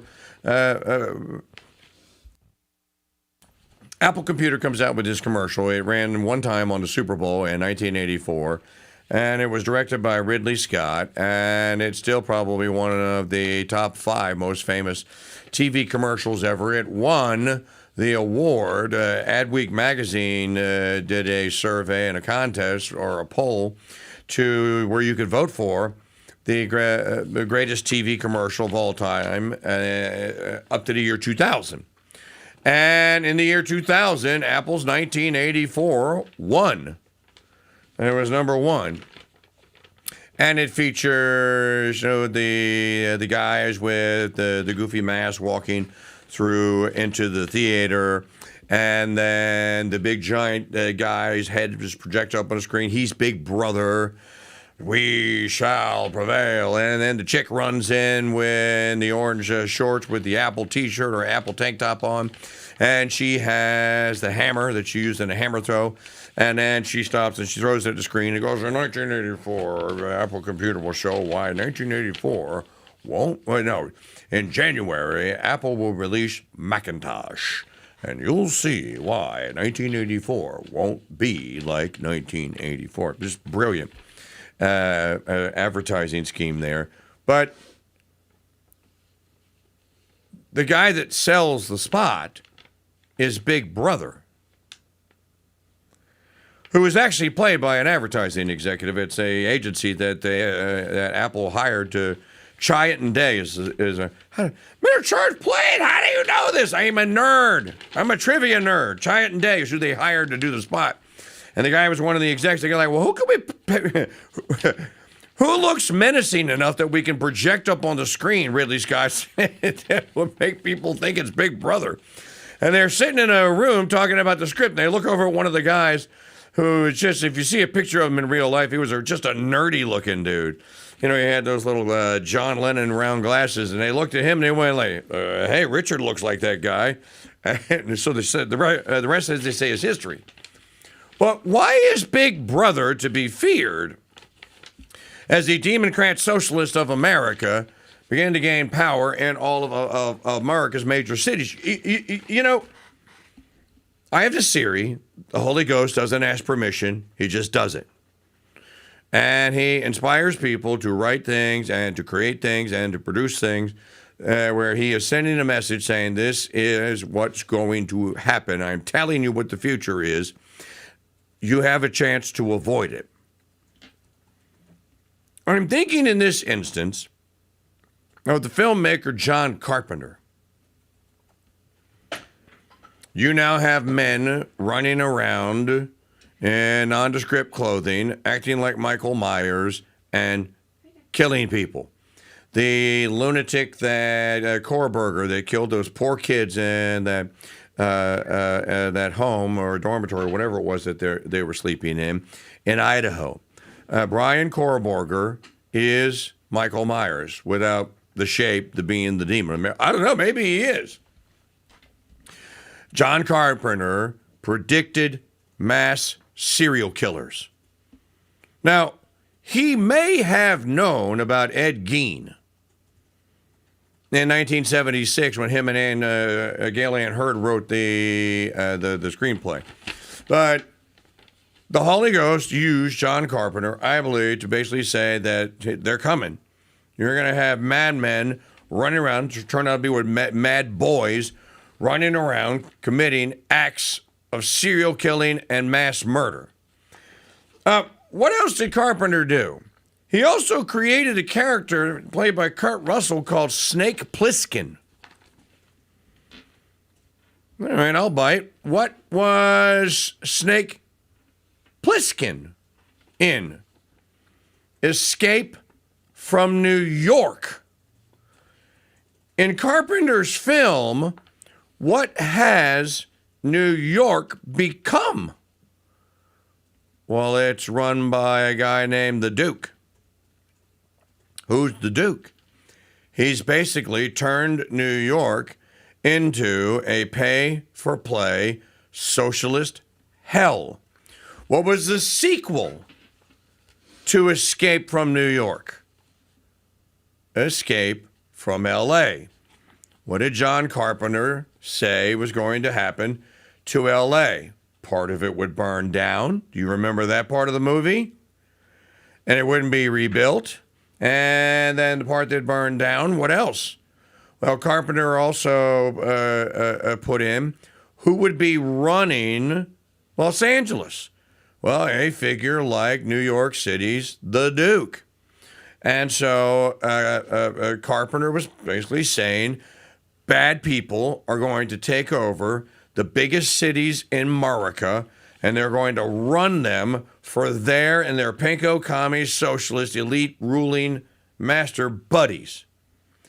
So the process is well underway in New York, in Chicago, in Seattle, and in L.A.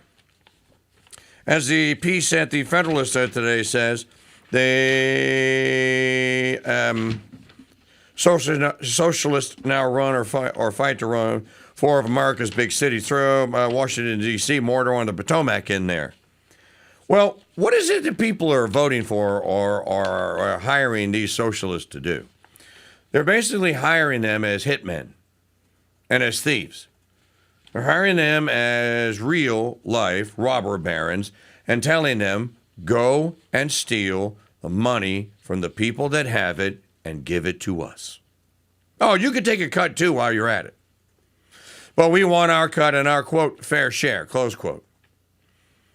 Ladies and gentlemen, this is demonic. This is demonic activity, which is why 9 popes have decried socialism/communism as an inherent evil.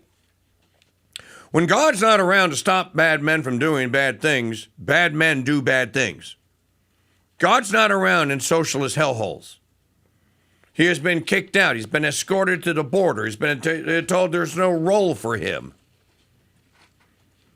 And that's what's happening in all of America's major cities.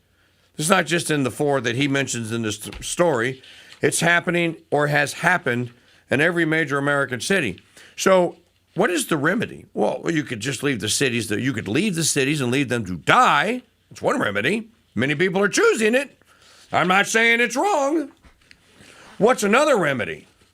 Well, maybe you could stop doing what the socialists and the Democrat Party have done to these cities over the course of the last 60 years. Well, that is a remedy. It hasn't been tried anywhere. It could be tried. Is anyone going to do it? Well, I don't know. You'd have to convince people, those that remain in a major American city, that it's in their best interest to put someone who's not a fire-breathing, Democrat Party-run socialist in charge. Name the city where that's going to happen. And believe me, I hope it does. I don't wish for things to turn out poorly for everyone. How can socialism happen in a union of states that is run by Congress. What is one of the guarantees that's in the Constitution? We are guaranteed a what? It's in Article 6. A Republican form of government. Are socialists robbing wealthy, successful people and stealing their money and giving it to people that haven't earned it? Is that a Republican form of government?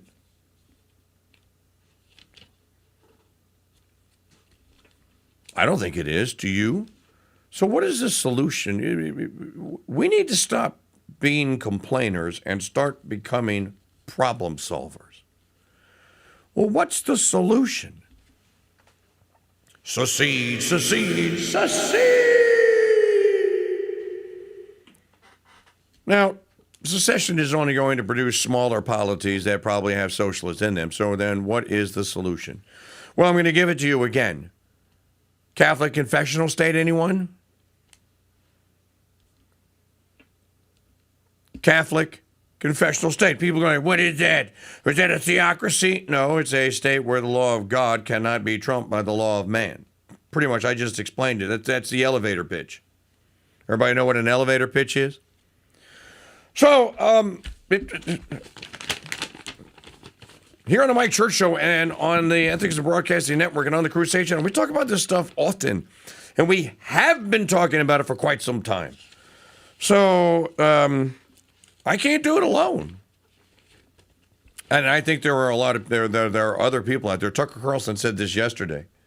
He said, I am leaving the Republican Party. I can no longer, in good conscience, I cannot support them.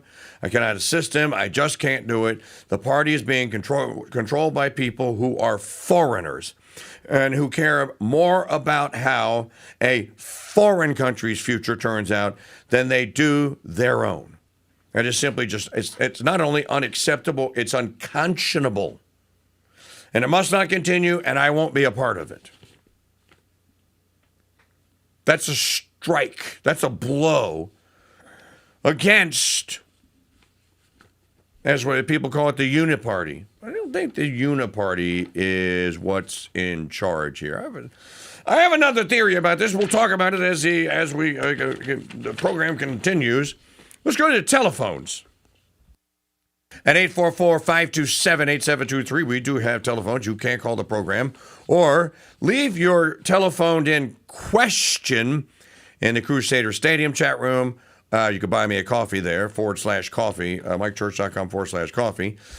Or in the chats at YouTube, at Census Fidelium and at Real KingDude. Dr. Tom is first up this hour here on the Mike Church Show. Hello, Dr. Tom. How are you? Okay, Mike. What day is it today? Mike. Oh, that's right, Maggie. You got to get it. We haven't played it in so long. Mike. Oh, come on, Julie. I know you can hear me. So I bought 5 tickets this morning, so this is a $250 challenge. There's got to be at least 10 people to buy 5 tickets today. And if there's 1,000 of us, then we're halfway there, right? 5,000 tickets is halfway there. Yes. So, thank you. So we got, yeah. Then, I do want solutions, and I think this whole thing needs to be shit canned. Sorry about that. But yeah, I think we ought to, the red counties ought to say, okay, we're going to divide ourselves into, say, 7 autonomous regions. Neuter the state governments, neuter the federal governments, put walls around all the big commie, pinko, faggot, socialist cities, and just start over. We can't fix it. No, you can't fix it. Well, I was getting to this part in Libby Bandolin's piece at The Federalist. Did you know that the Democrat Socialists of America now have 100,000 members nationwide? Yeah, well, they can live in those cities they want to live in. We'll put walls around them, and they can trade with us. And we'll see how long they last. No, I'm all a fan of it, but my point is, why haven't the seceded counties of America, the SCA, why doesn't the SCA have 100,000 members? I don't know, because people are, what is it, apathy? Well, no. Apathy is... No, the answer to the question is because the seceded counties of America hasn't been created yet. Okay, it's time to create it then. Yeah, no, so we need to create the seceded counties of America. Just call it the SCA. The socialists are out there doing it. Why can't we? Let's do it. Let's do it. All right. Are you going to be a registered member? Sure enough. Well, that makes one. I'll register to be a member. Maggie will register. That's 3 right there. Bammo. We have a triad. Yeah. We have a trinity. Yeah, that's the start. Hey, in my Dr. Demento fog that I wake up in sometimes, I think, what if we had a movie with Willy Wonka and the Chocolate Factory crossed with Blazing Saddles about Chicago and the state of Illinois, and start giving names to the characters, like Pritzker is Jabba the Gut on Ozempic, you know? And how about, I don't know what we'd call the mayor of Chicago without getting accused of the R. Oh, that's an easy one. Oh, wait a minute. Brandon Calrissian. Yeah, Brandon Calrissian. But these people, these people are just... Brandon Calrissian. They're caricatures of people. And I don't know about you, but I miss the days when Chris Christie was as wide as he was tall. And that I kind of think about him as Violet Beauregard in Willy Wonka. If he had he turned blue, we could roll him down the hall. But I want it, Daddy, and I want it now. Yeah, but I don't know. There's so many parodies. Just like another one, a contest that I would love to have is who helped Obama design his library? And I think, well, he probably called Tampon Tim and say, hey, what about how should I design my library? And he said, well, I got these used tampon compactors in the bathrooms, so how about that design? You just supersize it. So, you know what? Obama's building actually does kind of resemble a building in London. Oh, yeah. That goofy building that kind of arches at the top. And people, and they go like, well, why did they do? They did it because they could. This is the term for Obama's building, Tom, is Bauhaus, and it's the worst example of Bauhaus ever, don't you think? Yes. And old Jug Ears, the most famous man who did so little in his life. So he truly the Manchurian Candidate, but he's another character of a human being. God love him. I mean, he needs redemption, but he's so unaccomplished. Okay. And we're out of time because I'm up against the top of the hour. But Dr. Tom's challenges is he bought 10 golden truth tickets. It's 5. I'm sorry. It's $250 worth. And we get 100 more people to do that by the end of the day. Dr. Tom, thank you so much for the purchase and for the phone call, folks. Final hour of the program coming up next. Trust me, you aren't going to want to miss it.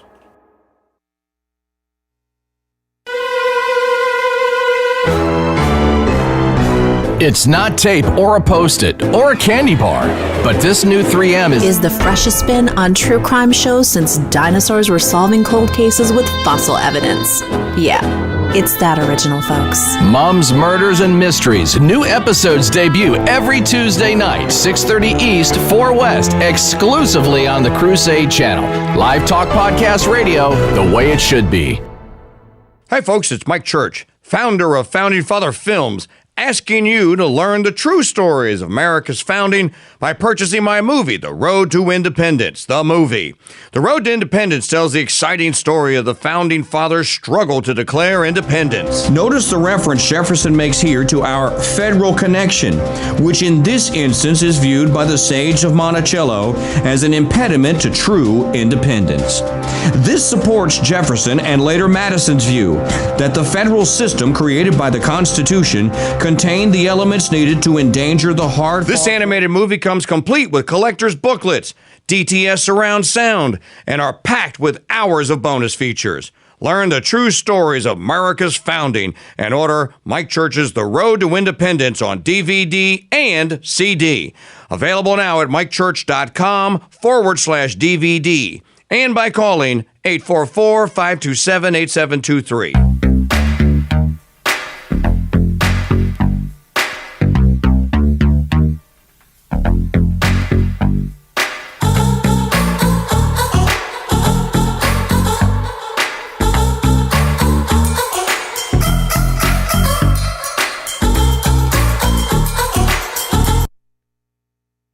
listening to the Crusade Channel, a Black Hat Studios media property, broadcasting live 24/7 from Madisonville, Louisiana, and to the world via crusadechannel.com. This June, the Mike Church Show will give away the most incredible prize in broadcast history and change the way the world thinks about talk media and talk media hosts forever. Mike Church Show News. News you can trust. Because let's face it, the truth just sounds different, like a symphony of facts. And now, here's Janet Huxley. Hello, Red, White, and Dude Nation. Welcome to Wednesday, June the 24th, 2026. I'm Janet Huxley at the Mike Church Show News Desk, live from the ranch in Kansas City. And this report is brought to you by the Golden Truth Ticket Sweepstakes. Get your Gold Fruit tickets today at winapoundofgold.com. Here's what to listen for this hour. Trump gets major win against China in African rare earth minerals race. House passes major housing affordability bill, sending it to Trump's desk. Jewish rights groups urge Trump to probe Mamdani and his failure to protect against anti-Semitic hate in New York. Americans polled, do you trust AI? And Waymo takes scared passenger on joyride through construction zone with cops in pursuit.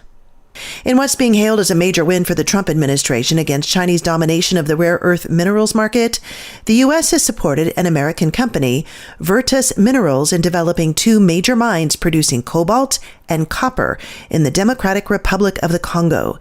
This is claimed to be the first U.S. rare earth minerals acquisition in the African nation since the president announced the Washington Accord last December. The Strategic Studies Institute reported 80% of the world's cobalt is produced in the DRC, and 80% of that is controlled by China. Cobalt used in a wide range of applications, from electric cars and mobile phones to military jets, is on the U.S. government's list of critical minerals. Copper, also on the list, has traditional uses such as piping for plumbing, but it's also needed in electronics and the automotive industry. The House of Representatives passed a major bipartisan housing bill yesterday, sending it to the president's desk. The 21st Century Road to Housing Act, legislation aimed at boosting supply and lowering prices, overwhelmingly passed in the lower chamber with a vote of 358 to 32. It represented one of the biggest housing affordability bills in 3 decades. A Jewish civil rights group is urging the Justice Department to investigate Mayor Zohran Mamdani and his administration for alleged discriminatory failure to protect Jewish residents from anti-Semitic hate crimes. The bombshell accusations from the National Jewish Advocacy Center come 2 days after the Poetica coffee shop in Brooklyn told pro-Israel Jewish Representative Dan Goldman never to enter the eatery again, claiming it doesn't serve genocidal enablers. All of this according to the New York Post. Our quote of the day: it's better to be the child of God than king of the whole world. St. Aloysius Gonzaga.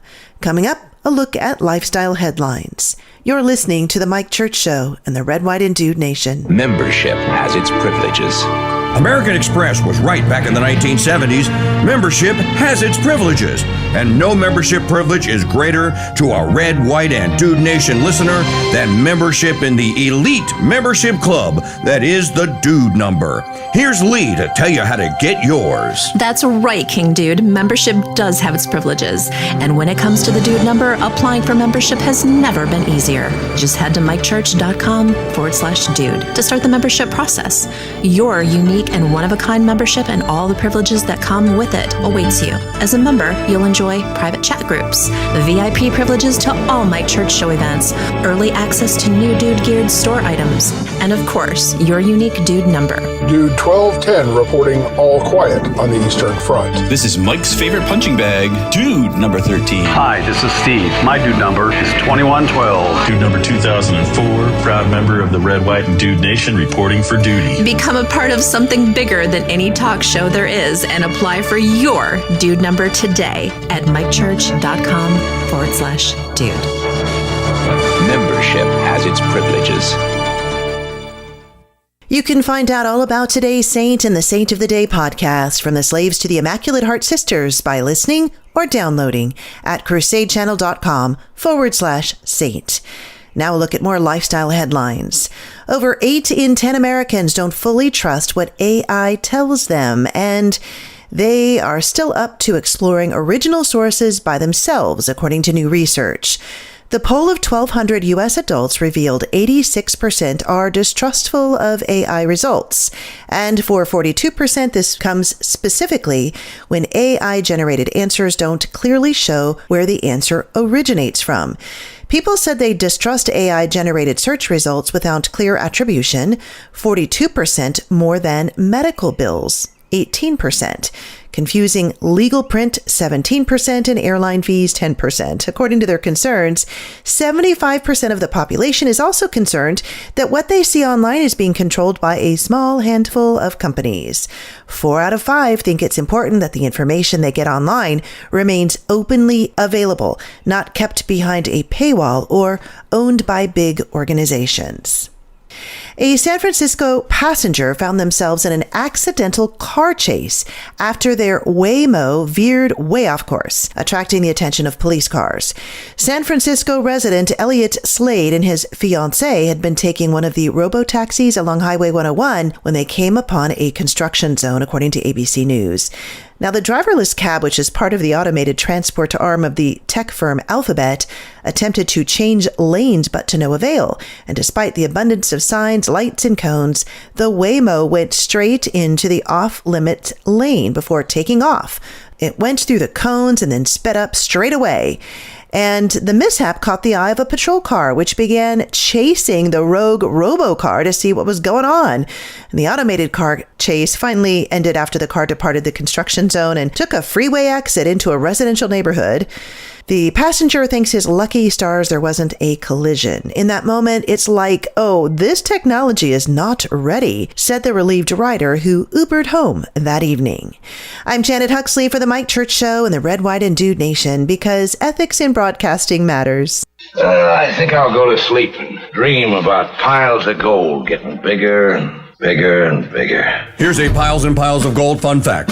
The first gold rush wasn't in California or in Alaska. It was in Dahlonega, Georgia in 1829 and lasted until the last gold mine closed around 1910. Now, some people say that there's still gold in them there Georgia hills.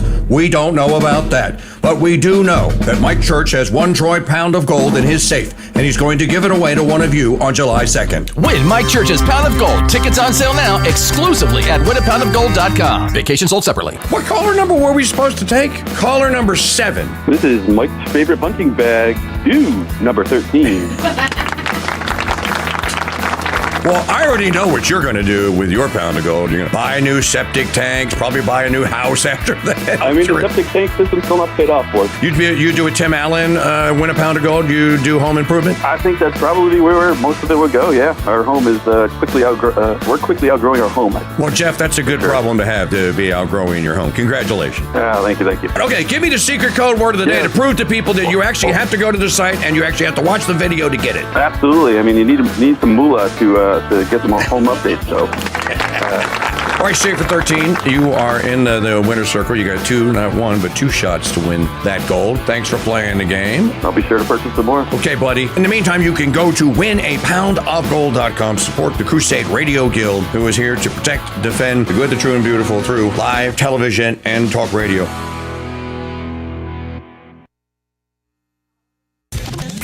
Holding a PhD at the KingDude Center for Constitutional Studies. The Mike Church Show. Delivering over 180 minutes of teleprompter-free entertainment, wisdom, and knowledge every single day.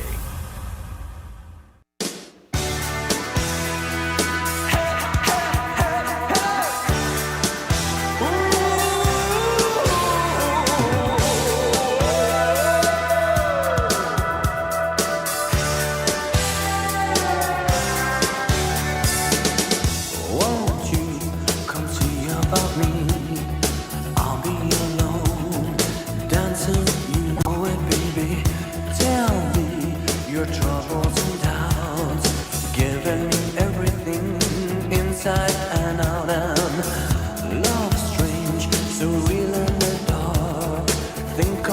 tender things that we were working on.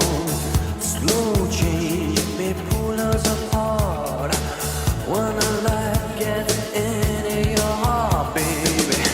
Don't you forget about me. Don't you forget about me. Will you stand above me? Look my way, never love me. Rain keeps falling. The radio equivalent of the last blockbuster movie rental store. The Mike Church Show stands in defiance of the demonic world of digital streaming media boredom. Did y'all hear that poll, that survey that Janet Huxley just talked about? I think I'm going to call BS on that.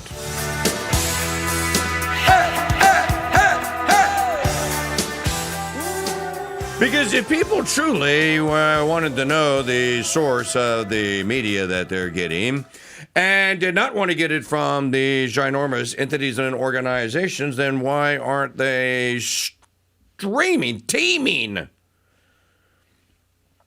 as listeners and viewers of the Ethics and Broadcasting Network and the Mike Church Show? You know, I'll talk about it in just a second. I have a thought. Call-in line telephone number 844-527-8723. This portion of the program brought to you by the Dude Gear Store at shop.mikechurch.com. Shop.mikechurch.com. Check out the Mike Church haberdashery. There is an actual one. It doesn't have this tie in it, but it has cool ties in it. By the by, this piece of haberdash that I'm wearing today is made by a company that is based in Germany. And I'm still looking to see, because they don't have any made in China tags on it. But it's a brand new vest, and we really love our haberdash, and so will you. So check out the proselytize. There's 16 different varieties. And also we have the fleur-de-lis, the gold fleck, or the metallic gold fleur-de-lis tie, which any native or adoptive son of Louisiana or of Acadiana or Cajuns should love to have one of those purple and gold beauties in your collection. So shop the haberdash department. Don't forget the T-shirts. Mike Church Show 35th anniversary commemorative. That's available. Dude number T-shirt. That's available. There are some secession shirts remaining in the store. That's available. Same place. Shop.mikechurch.com. Don't forget the Beast and Butt Rub, Manchipia Maria cigars, and so much more. Shop.mikechurch.com. Did Fetterman really tell Hannity that anyone that is anti-Israel is anti-American? I saw it on YouTube. I mean, I saw it on X during the time, and I was scrolling through. I'm sure that he did. You know, the Israelis are making themselves hated by the rest of Earth. These people are not popular anywhere outside of fake FAUX, fake Fox News, and American elite media institutions. They're just not. I saw a video of Giorgia Meloni at the UN just reading Netanyahu and the boys, the Riot Act, and saying that, no, we're done with you. Italy is not supporting you. You can't land your planes in Italy. Don't try. You're not welcome here. And when the rest of the world wakes up and smells the Italian roasted coffee and decides to wage war, or decides to take you to task for the war crimes you have committed, Italy will back it. Italy will be right there, and we will go along with it and promote it.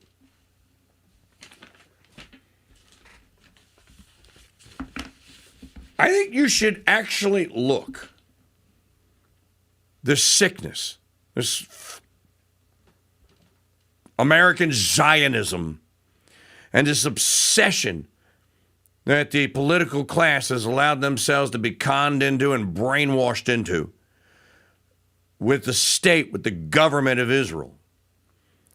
One guy, Huckabee, saying, you have to, I have an obligation to the people of God, to the Jews of God.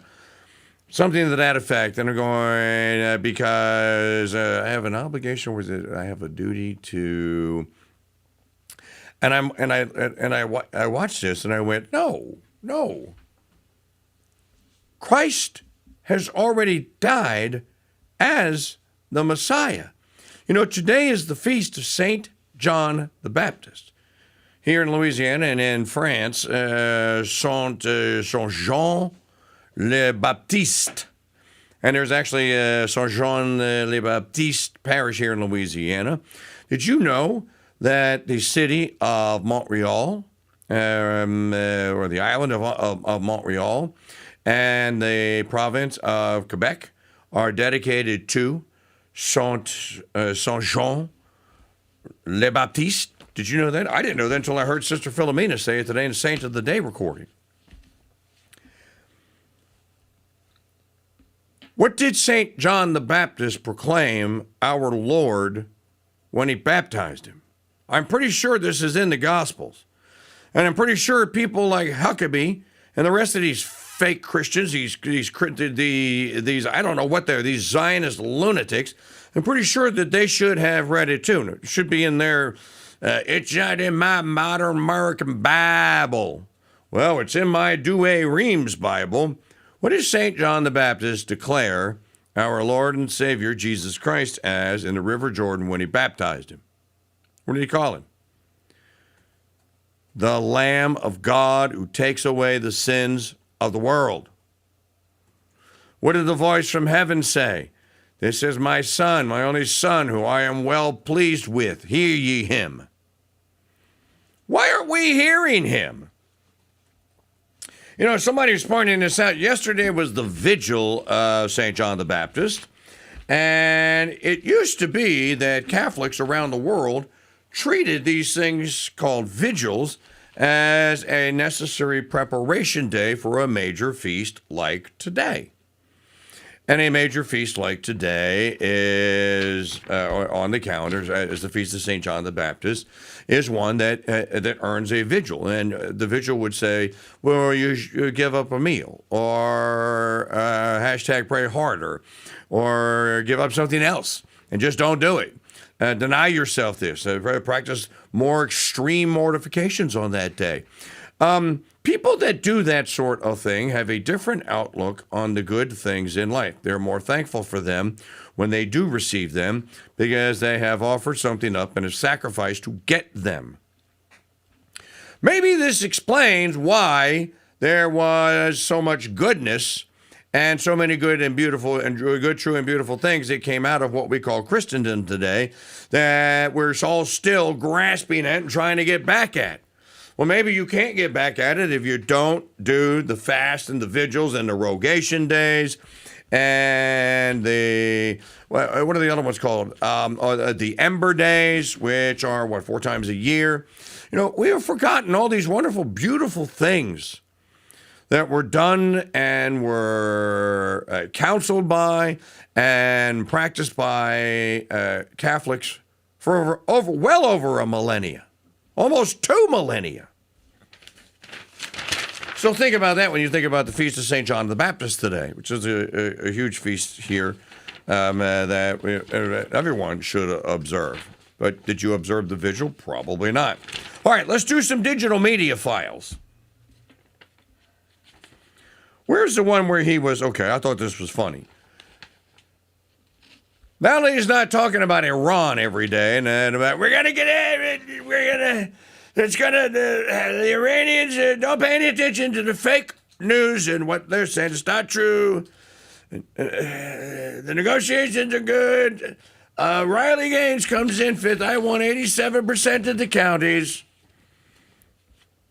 But it seems that he is at least thinking a little bit more about domestic affairs when he talks about pinko commies being on the rise. That's digital media file number 4. I don't know. There's all these communists out there that are now running for office and running around. I don't know. There's just a bunch of communists. very successful real estate person, but I love watching politics. And my whole life I've watched politicians saying, we will cut your taxes, we will cut. I never heard these people say, we will raise your taxes. This country has gotten very strange politically, especially with all the communists that are up for election. You know, you have communists. These aren't socialists, these are communists. And they're all up. How about the guy in Maine? He's got the Nazi stickers. He's got the whole deal, and they're trying to say so for 8 years, 10 years, they said Trump is a Nazi. Now they can't say that anymore because they have a guy with a tattoo on his chest. Trump is a Nazi. No, wait a minute. The Democrats actually have a Nazi. So they can't say that anymore. No more. I'm exonerated, okay? It's actually a relief to see him. I guess he was at a Mack truck manufacturing facility yesterday in Pennsylvania. It's actually kind of a relief to see him not in the White House surrounded by the Zionist coalition that is running the second Trump administration, and to see him out with regular people and talking about jobs and real American problems and stuff. At least he's not jawboning on about how we have to do this for Israel and how the Iranians have to do this and we got to do that. And then their foreign policy is the greatest ever. Marco Rubio. Whatever, dude. What is this? All right, RFK Jr. Digital media file number 5. Talking about the healthcare fraud that's out there. Well, the reason why there is fraud that has not been dealt with is because it is part of the Democrat Party's jobs program. That's a jobs program for them. That's not like an accident. That's intentional. That program was run and did that intentionally. That's what it was designed to do. Now, the Democrats can't tell you that, but that is the truth. It was designed to do that. And so it is actually functioning perfectly normally here. President Trump directed this administration to confront healthcare fraud aggressively, and we are doing that. The 2026 National Healthcare Fraud Takedown uncovered $6.5 billion in alleged fraud, the second largest amount ever charged in a single healthcare fraud operation. The Department of Justice charged a record number of Medicaid fraud defendants. More than 440 defendants now face charges. This effort brought together federal agencies, state partners, and U.S. territories across the United States. 18 of the participating states, as Attorney General Blanche pointed out, were blue states with Democratic governors. Fraud does not recognize party lines, and neither does accountability. No, because there isn't anyone or very few people who are accountable. But again, I mean, to me, the honest thing to say about this is the system is doing what it's designed to do. Redistribute wealth from people that have it to people that don't. Enough of it. We don't want it anymore. Somebody asked me the other day, like, KingDude, you're getting a geezer. Aren't you going to go on Medicaid or Medicare soon, Social Security? I'm like, if Social Security survives and they tell me that they're going to accept my application and that I can get the money back that I gave to them, you're darn skippy. I am absolutely going to apply and receive it. Now, the Medicare, I never asked to be enrolled. They forced me into it. I never asked to have to pay a Medicare supplemental tax beginning in, 2001, I think. I never asked for that. Never asked for the program. I don't think the American Schursons asked Lyndon Baines Johnson in that Congress in 1966 for the program.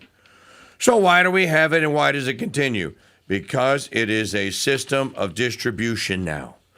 And it's just how old people health care is done. And there really isn't any alternative other than families caring for their elderly in their own homes. Now, if you had a healthy population, it wouldn't be an issue. But because you don't have a healthy population, it is an issue. You know, that just...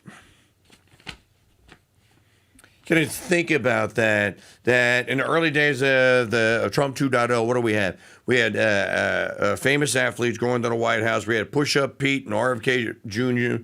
Getting in contests to see who could do the most push-ups. You know, you had young people out there going, I could do 20 pull-ups, and talking about becoming fit and healthy.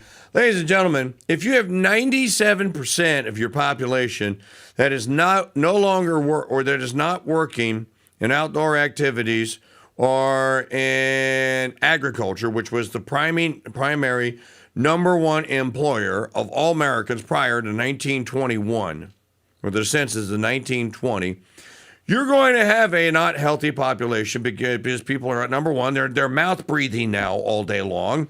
Number two, they don't have to lift anything up, so you have the scientists or the doctors call it entropy. You get entropy sets in when people get into their 40s and 50s, and certainly into their 60s, because they're not using and exercising and putting any tension or strain on their muscles whatsoever. It ought to be a requirement. Why isn't RFK Jr. out talking about the necessity of older people,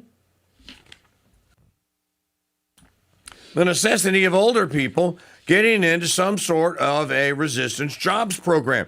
Why?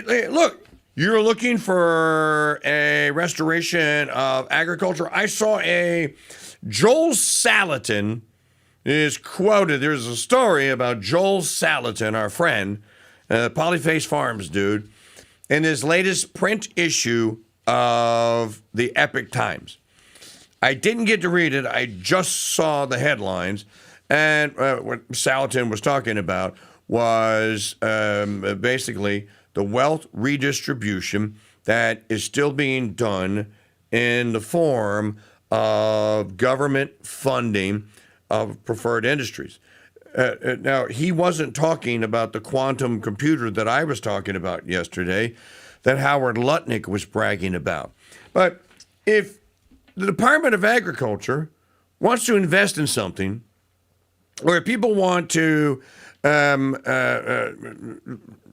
learn and get involved in agriculture and agribusiness again, well, then why don't they just do it? How hard is it to go to a farmer's market and start asking around, Ashley did it. Do you need any help? Do you have why don't farms start volunteer programs? Why don't farms, the ones that are rebuilding and are being run by families, why don't they do things like the 4-H club used to do? Like when I was in the 4-H club, you know, you took a piece of paper home with a form, and you handed it to your parents, and they could sign you up for a program where basically you go do an internship over either after school or during the summer, and you go and basically you go work on a farm. Well, this stuff isn't hard to figure it out. I think, it's just right there in front of us. You have all this technology. Why not use it to do things like that? Before we go to the timeout, I want to hear number, I don't think you have time. Yeah, you do. 8. Number 8. This is the person that won. So we've been talking about this all day. The Democrat primary in New York for a state Senate seat. Listen to this lunatic. And finding that, the system of capitalism and racism and white supremacy, etc., have all, and Islamophobia have all been used, to colonize lands, right, to take resources from other people. And so this is like a long trajectory. And we're just seeing the manifestations of that continuation. Name one. Right, with 9/11. And so a lot of times when people are asking us to respond about, attack, right, if you look back, historically, right, a lot of us come from lands that were colonized, lands where wars are being waged, right, a lot of times because of U.S. policy or the policies in Europe. And so I find that we can connect over that, but then also that the idea that we have to apologize for like a terror attack that like a couple of people did, and then there is no apologies or reparations for genocides and for slavery, etc., is something that I kind of find like reprehensible. Does it look like her ancestors were ever enslaved? Looks like your ancestors were enslavers. Where DB Cooper or Cocaine Bear hid their money. But we do know there's a pound of gold in Mike Church's studio, and all you have to do to win is listen for the golden sound of the day. Weekday mornings at 6 a.m. on The Mike Church Show at MikeChurchShow.com and on YouTube at Real King Dude. Hello, Red, White, and Dude Nation. I'm Janet Huxley at the Mike Church Show News Desk with your crucials for Wednesday, June the 24th, 2026. And this report is brought to you by the Golden Truth Ticket Sweepstakes. Get your Gold Fruit tickets today at winapoundofgold.com. In the market report, all three major indexes were down again. The Dow 0.09%, the S&P 1.44%, NASDAQ fell 2.21%. In National Day calendar news, today is National Swim-A-Lap Day. You may not know this, but health and fitness experts consider swimming to be the absolute gold standard of exercise. Unlike running or weightlifting, swimming provides built-in resistance while remaining incredibly gentle on your body. So you're invited to swim a lap today. It's also National Parchment Day. While adding convenience, parchment infuses flavor, locks in moisture, and preserves vital nutrients. Parchment has long been a part of the traditional French kitchen, but also widely used across the world. It's National Patch Day and Pralines Day, and it's National Take Back the Lunch Day. Each year, on June the 24th, North American workers celebrate National Take Back the Lunch Day to promote worker happiness and productivity. Our quote of the day, it's better to be the child of God than king of the whole world, St. Aloysius Gonzaga. You can check out today's saint in the Saint of the Day podcast, From the Slaves to the Immaculate Heart Sisters. Just listen or download at crusadechannel.com/saint. You're listening to The Mike Church Show and the Red, White, and Dude Nation. Hi, folks. It's Mike Church, founder of Founding Father Films, asking you to learn the true stories of America's founding by purchasing my movie, The Spirit of 76. The Spirit of 76 details the true story of the writing and ratifying of the U.S. Constitution. And here I would make this inquiry of those worthy characters who composed a part of the late Federal Convention. Sir, give me leave to demand, what right have they to say, we the people? Who authorized them? This animated movie comes complete with collector's booklets, DTS surround sound, and is packed with hours of bonus features.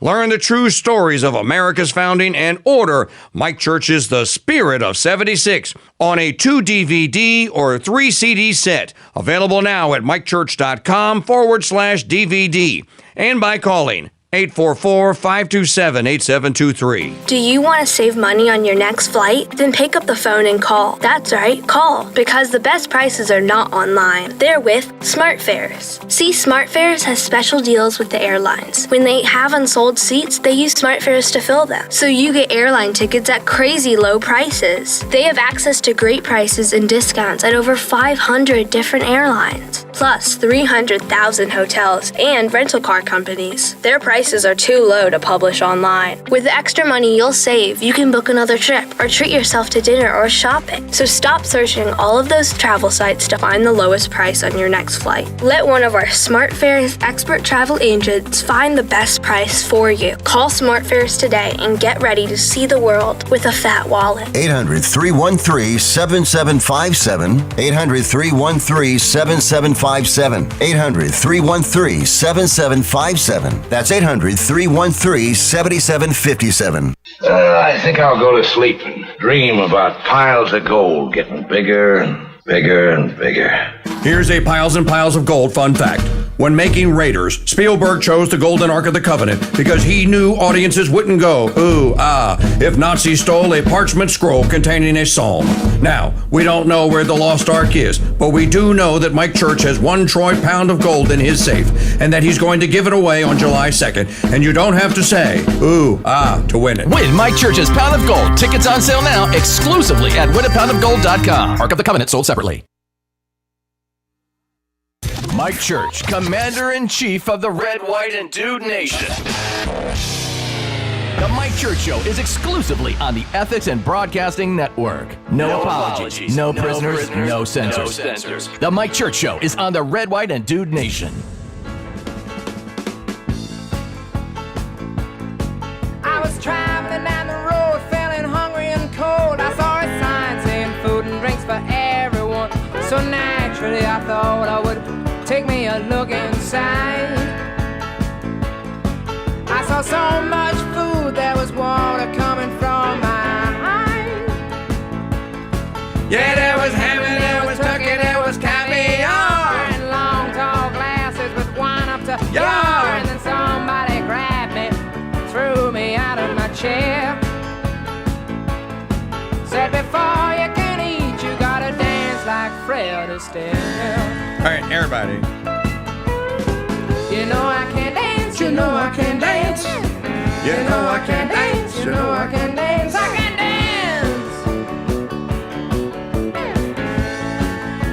dance. They just don't make them like this anymore. You know, every time I hear my beloved Leo Sayer, I think of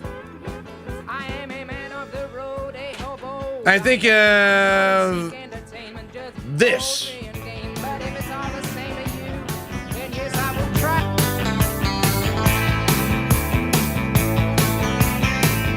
This, to me, is what Greg Kinn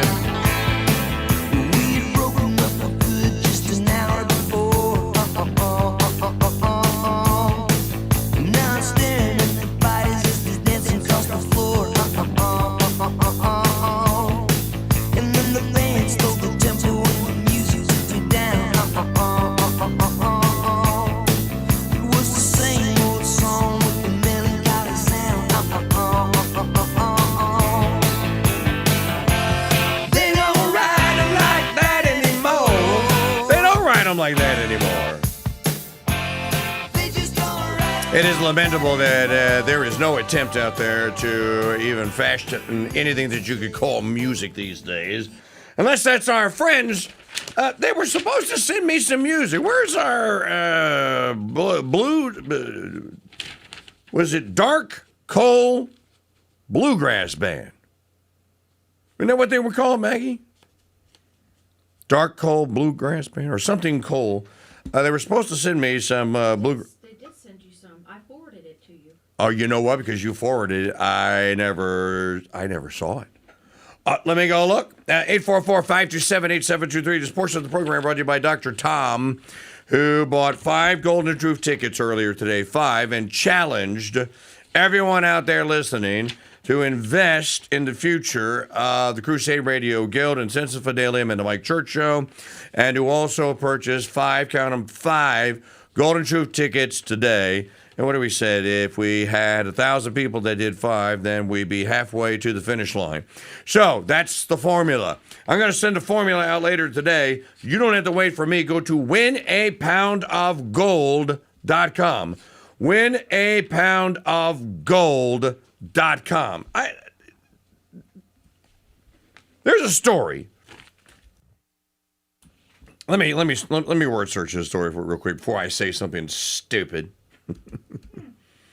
No, it's never had it before. Okay, no, that's not it. Okay, there's a story in the Wall Street Journal. I'm just going to share it with you. Today's journal. Yesterday we did hamburgers. Today we're doing electric cars. Will anyone buy this cheap EV truck with hand crank windows and no radio? Slate Auto's all-electric truck aims to prove that affordable cars can be profitable and adored. Now, I knew about Slate a year ago because we did the rollout story, and I asked the question 1 year ago, why don't you have a gas-powered option?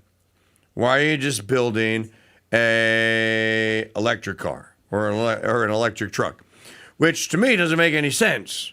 And despite what Elon Musk says about the future of everything's going to be electric and the capacity to do this and that, no, it's not going to be electric because it's impractical. It is completely and totally impractical. But I have been asking the question since 2008, why can't I go, since Obama, or 2009, since Obama killed the Saturn car company, the greatest car company in my view of the last 50 years, and I own 2 Saturns. Why can't I go to a car lot and buy a car?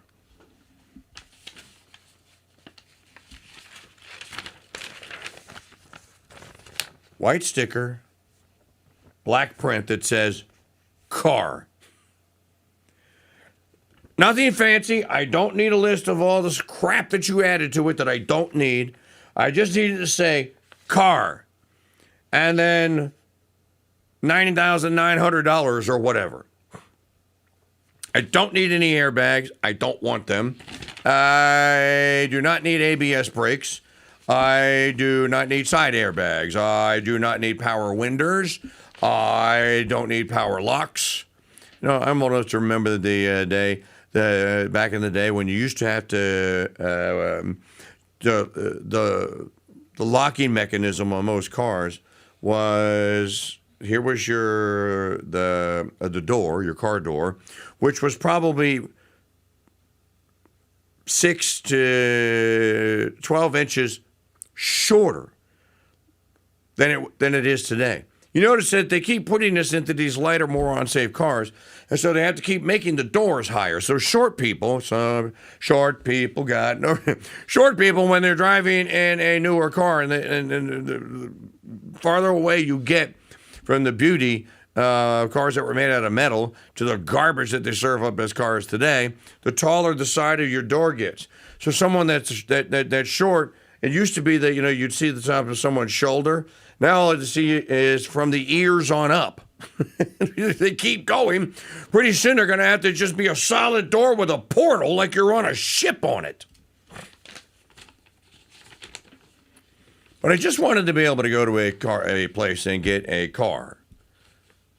2 doors or 4 doors, no airbags, no electric windows, manual transmission, 5 on the floor. Oh, boy. Now, I live in the South, so I do need my air conditioning, and if you have to add that on aftermarket, that's fine.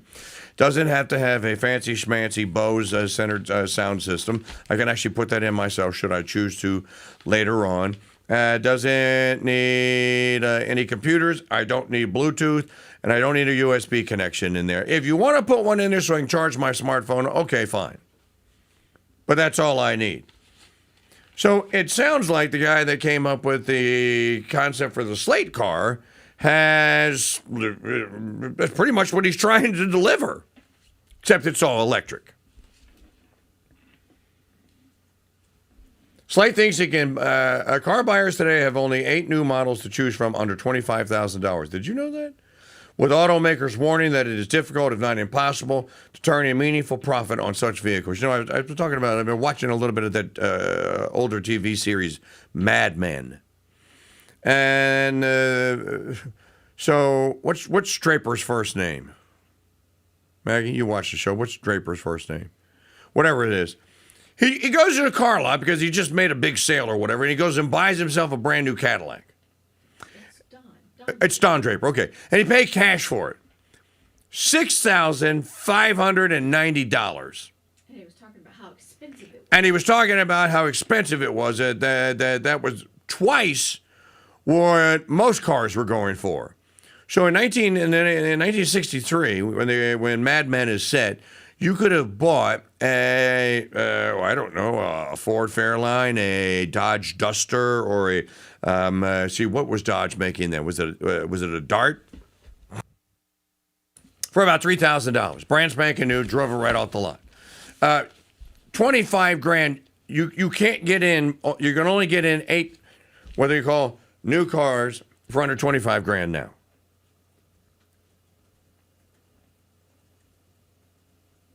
And no one has come up with the concept of, well, why do you keep adding crap to it? if the iron ore industry is coming, if steel is coming back to the United States, can U.S. car manufacturers or upstart car manufacturers start making cars out of steel again? Just a suggestion. I see these people driving around these days because people don't care what their ride looks like, with their rear bumpers ripped off. But they're not really rear bumpers. They are rear carbonite panels that are just kind of snapped on there. So if you pass by a shopping cart in a parking lot the wrong way, and the little connection that connects your little toy rear bumper gets snagged on a shopping cart, it'll probably come off. And you go like, well, how do you get it back on? You can't snap it back on. They're made to snap, literally. It's so silly and at the same time, we use the word stupid a lot in the first hour because it's stupid. Let me go to the telephones quickly here. 844-527-8723. I have not played the soundbite of the day. By the way, more Supreme Court decisions are supposed to come out today. We all anxiously await to see whether or not the court goes 5-4, 6-3 for Trump and Trump versus Barbara, or it will be a 5-4 for Barbara and Trump versus Barbara. And then if that happens, then the war against the federal government, the Supreme Court, and the whole edifice can then begin in earnest. And we can really start talking about forming the CSA, that is, or the SCA, the Seceded Counties of America.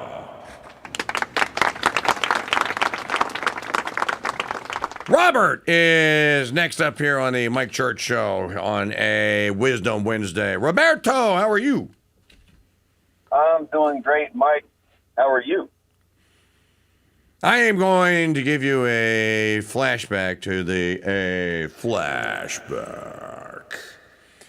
days of G. Gordon, to the days of the G-Man. I am virile, vigorous, and potent.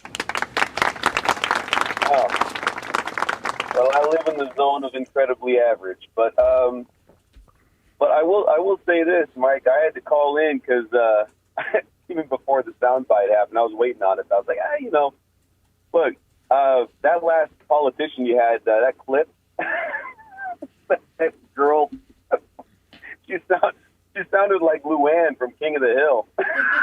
She did sound like Luann from King of the Hill and stuff. And she was wearing a Muslim scarf, and I'd say that she's probably a Persian crossed with a white person. And I'm looking at her going like, your ancestors were slave owners, sweetheart. Your ancestors, if there were white supremacists that owned slaves, your ancestors were in that number. But you know what? I don't know, Mike. I think that her whatever stock that she comes from probably was kind of like vagrant. I don't know if they owned anything. Here's another part about that. Where do you think she got those ideas? Probably like New York University or something really fancy. Yes, she got them from a university. That's exactly right. Yeah. That's a university uneducated dolt, an absolute dolt. The first hour of the show, I was laughing so hard because every time that you mentioned that, like you were talking about stupid so much, I don't know. I had these flashbacks of Bill Engvall's show, and I just kept on thinking, "Here's your sign." The whole time. Bill Engvall. I was thinking we need to have an act or something, some federal act, the federal "Here's Your Sign" act or something like that. The Stupidity Immunity Act. All right, you have to take this test in writing, Robert, and in person. If you score, it's called an IQ test. If you score over 125, then you get your get out of jail free card. If you score under 125, then the Immunity Stupid Act of 2026 then kicks in, and you are not allowed to participate in our polite society any longer. You can't enter a state of society. You have to go and live over there with the other stupid people. I think you should have to wear a sign, though. I think that stupid sign thing really that needs to happen. I went to school. I mean, maybe Dude, they can go to a shirt or something. No, this is a true story. I went to school with a guy, and I remember this. It was in middle school. Well, I went to school with him for like all 12 years. But in middle school, I remember his name was Warren Massey. Doesn't spell it like Thomas. It was Massey. And I remember Warren Massey and his family all looked the same. I talked about this guy before. They all had blonde hair and big the two beaver teeth up front, big giant buck teeth. They all looked the same. Warren and his brothers and his sisters. Warren came to school one day with a T-shirt on it that said, "I'm with stupid." And I thought, well, where's the guy that has the stupid T-shirt? And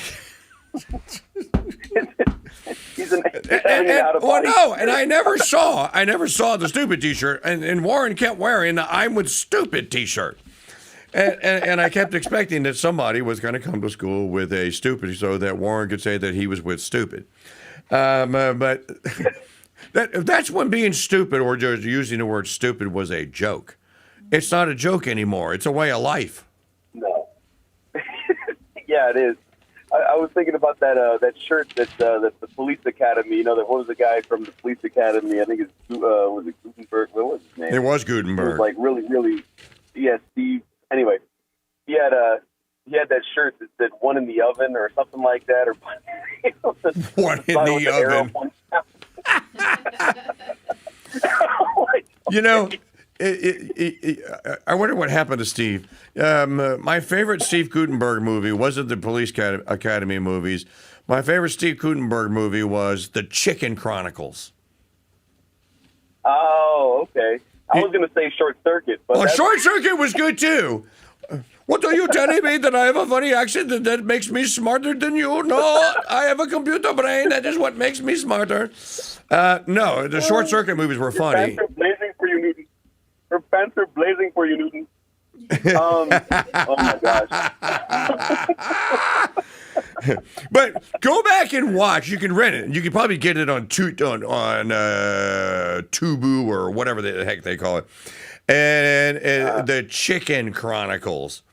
And I saw it when I was in high school. And gosh, I'm trying to remember the plot of the Chicken Chronicles. I know that I got the soundbite from it. That's it. Maggie's got the poster pulled up right there. I got the soundbite from the Chicken Chronicles that, here, I'll give it to you. The popcorn you're eating has been pissed in. Film at 11.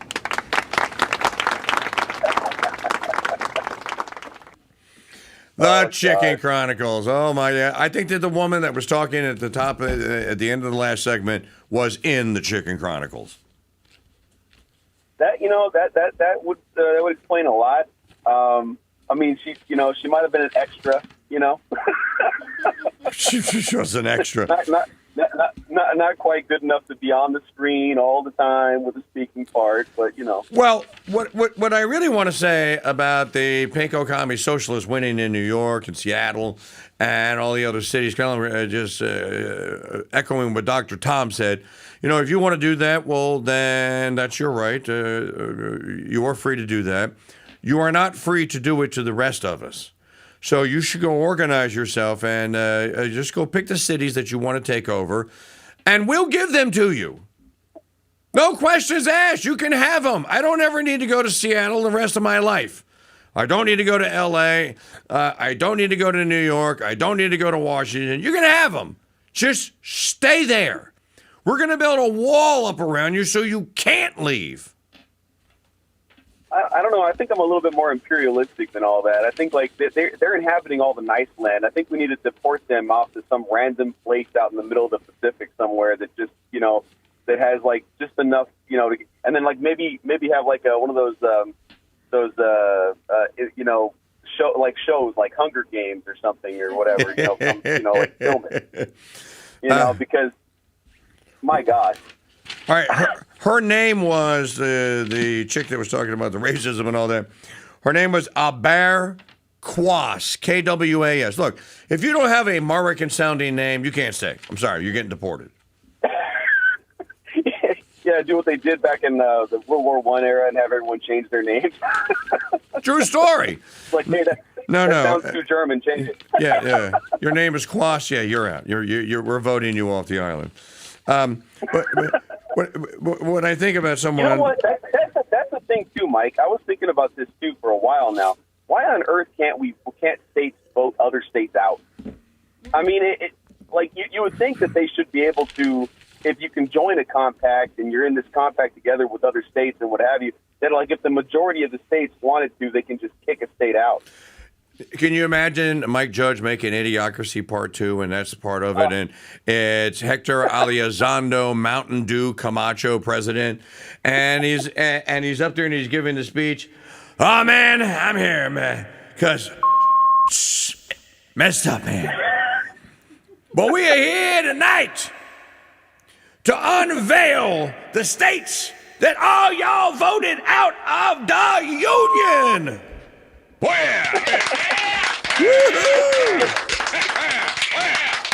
It's sad that Randy the Macho Man Savage. Dude, that would be the highest rated show in history. Can you imagine if Randy the Macho Man Savage was his vice president? Let me tell you something. All right, Robert. Mike. Thank you for the call, brother. Good to hear from you. Yeah, good to talk to you, man. Take care. All right, buddy. Thank you very much. I saved we're actually waiting to see if the Supreme Court hands down the Trump versus Barbara decision, because if they do, I want to be on air so that I can talk about it. I thought he said, okay, are there none today? Maybe we have to wait the next week. I don't think there's any today. Oh, okay.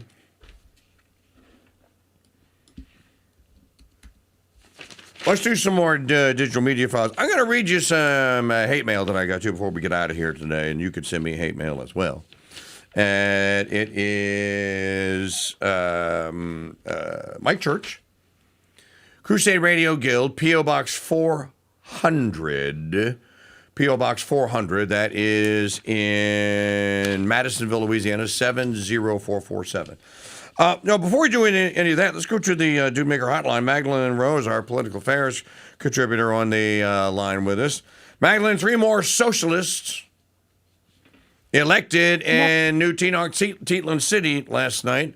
So the Mom Donnie Revolution and I was reading this earlier, the Democrat Socialists of America that now has over 100,000 members nationwide with 233 registered chapters has now won its 4th election.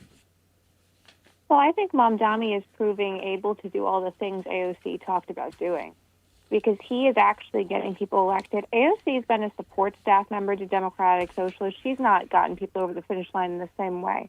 So Mom Donnie is, it's so funny. She came out as the girl boss socialist and failed at doing all of these things.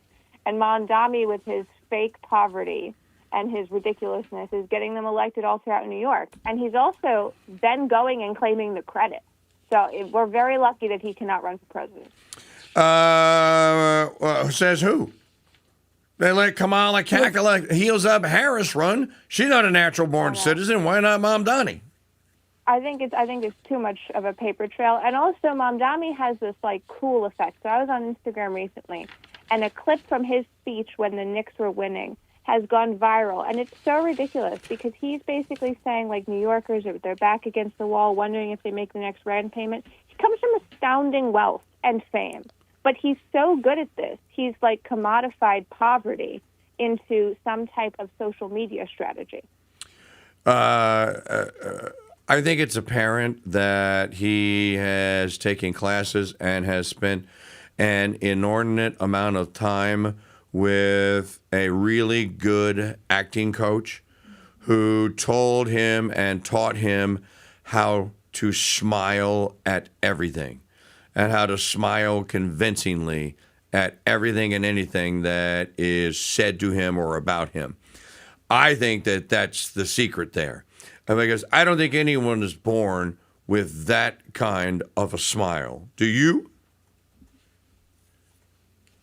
No, I don't. I think Mamdani is a unique candidate. And also, his brand is now happiness. Like, how ridiculous is that? A Democratic socialist has turned his brand into happiness. Happiness! Yeah. So, with a smile and... Well, the Beatles said that happiness was a warm gun. I wonder what today's Democrat actually says happiness is. Warm money that you just stole from someone else, warming in your pocket now? Is that happiness? Well, you know who hates him because of this is the Schlossenberg Kennedy kid. And it's so funny. He hates him because he says all the time, like, I love Mamdani's policies, but he won't win with, like, his mindset in running the DNC. So there's such a strange divide between, like, the Mamdanis and the Kennedys. Mamdani's meaning people in that ideological camp, that the Kennedy family's really putting that Jack Schlossenberg kid out there to try to win, to take away Mamdani's media attention. Well, do the socialists now have the wind at their back? I still haven't seen. I don't believe that Alexandria Ocasio-Cortez is a DSA member. Is she? I think she is, and if not, she's spoken at their events. I know that. And I know that she's been somebody that they would greenlight to hold. She held training seminars a few years back on door knocking and everything in that regard. And I think it's interesting, like, Mamdani needed her to get elected, and now you don't see the two of them together as much. I wonder if there's some socialist on socialist jealousy. Okay, so Magdalene Rose, I want to hit you with this. Maggie, play digital media file number 12. I actually think that Caitlin Collins is right about this. And I think that when I called it at the beginning of last year, when I said I believe that the writing is on the wall and that the Democrat Party is not going to exist for very much longer, not as it currently does. Listen to Caitlin Collins on with Van Jones on that very subject. Do you think Democrats not in New York City should be learning from this? Well, first of all, New York City matters because the two most exciting left-wing candidates are here, AOC and Mamdani, but also this is the stronghold for the establishment, Schumer and Hakeem Jeffries. This is a battle between the establishment and this insurgency, and the roof is collapsing on the Democratic Party establishment tonight. If Mamdani gets a hat trick, 3 out of 3, this is a new era for the Democratic Party, and you can't write off New York City because this is the place where both it's the power center for the establishment and the insurgency, and they're going head-to-head tonight. And right now, this is no longer a movement. This is a movement and a machine at the same time. There's just no way to sugarcoat this.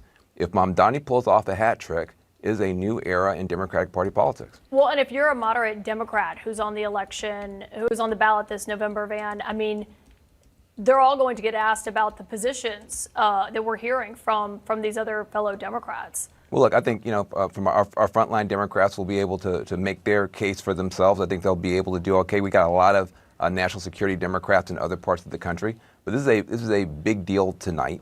And I think that look, I don't know what you want me to say here. This is a straight up battle between the establishment and the insurgency. And the establishment is getting its butt kicked tonight in New York City. Okay, let's go over something here. In 1924, the Democrat National Convention was held in Madison Square Garden. And deeply split over issues like prohibition and the Klan, it required an unprecedented 103 ballots to finally nominate John W. Davis, who lost. Okay, fast forward. 1976, the Democrat National Convention is in Madison Square Garden again. And it is a contest. Ultimately, it comes down to Congresswoman, several candidates, and James Earl Carter. Jimmy Carter wins. The convention's in New York. He wins the presidency. In 1980, they're back in Madison Square Garden. They don't win it. In 2004, the Republicans host a convention in Madison Square Garden, and they renominate George Bush, and Bush goes on to win. There is no convention scheduled to be held in New York, but my point is that don't poo-poo events, political events that happen in New Tenochtitlan City as irrelevant to the rest of America, because I don't think that they are.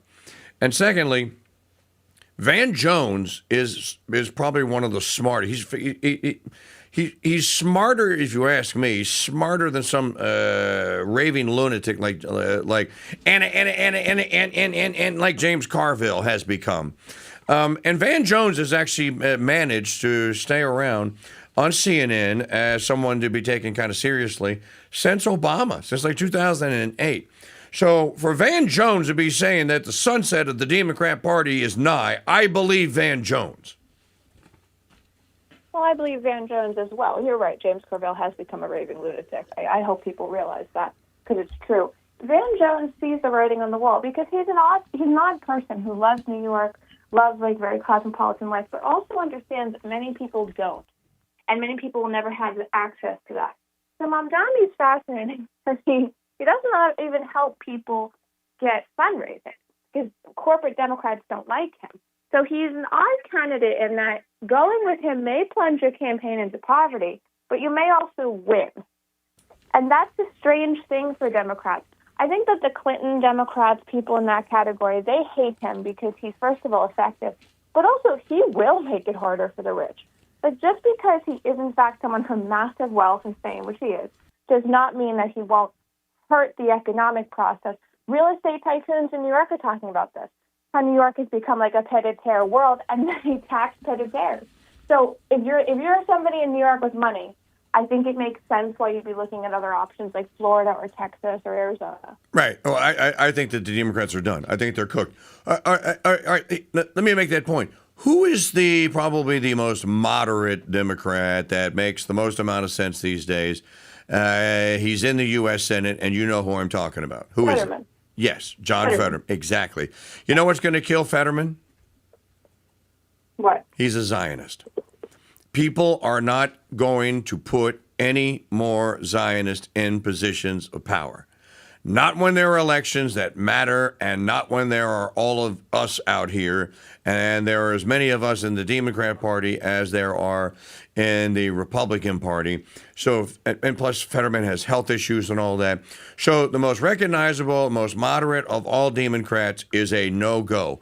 Where do you go from there? Eric Swalwell? Nancy Pelosi's calling it quits. Chuck Schumer, if he's smart, would call it quits.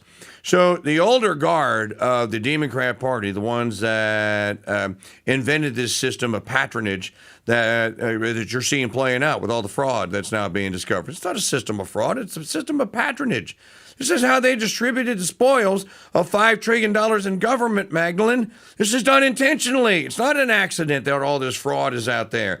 That's the way it was designed. Those people were taught to do that. And they were taught, look, trust me, you're not going to get caught, they were told. So I think all of this comes in and crashes. I also think that the Grand Old Party is in huge trouble right now. Did you see the Tucker Carlson clip where Tucker went, that's it, I renounce. By the way, 3 weeks after Mike Church did it, 3 weeks after I tore my RNC card up, went to the DMV and changed my registration to no party affiliation. Tucker joins me. And what did he say? If I'm doing it, I will bet you that I am not alone and that there are tens upon tens of thousands of people that are also doing it. Big organized politics have corruptly put themselves in the position of being made irrelevant. So why not have the socialists come in and take over? And why not have the Nick Fuentes crazed right-wingers who are anti-Jew come over and take in? I think the radical extremes is probably what's going to be your political future, which means there's going to be a horrible war and a lot of people are going to die. But I don't think that, as they used to say, the center can hold or center will hold? I don't think the center's going to hold. No, the center's not going to hold. I know somebody who works with Alex Jones who knows him well. And Alex Jones had been trying to get Tucker to come on for quite a while. And they've basically been saying they're never going to support you. They tolerate you, even people you think are your friends. And I guess that messaging finally went out because other people also pressured Tucker, not pressured, but informed him of the reality of what was happening here. And I will also say one of the problems we have now is that the people who are supposed to be great RNC leaders, like they're just failing. We're not doing well in special elections. We're not killing it in fundraising. Do we have more cash on hand than the other side, which spends money on ridiculous things? Yes, that's not an accomplishment. That's not like a huge, huge accomplishment. So if you're in the RNC world right now, a lot of people are looking for exit ramps. Like J.D. Vance's staff has massive turnover. You compile that with the fact that Usha Vance and J.D. Vance, for better or for worse, young right-wing men do not like that she's not a Christian. They do not like it. They do not like her. They do not like the fact that she's Indian, many of them. How are you going to deal with that? Because you can't change any of those facts. Like, those are immovable things right now. Okay, Maggie, against my better judgment, digital media file number 10. Okay, a voice from the past, but he's right, I think, about this, and he's pretty much on the same subject.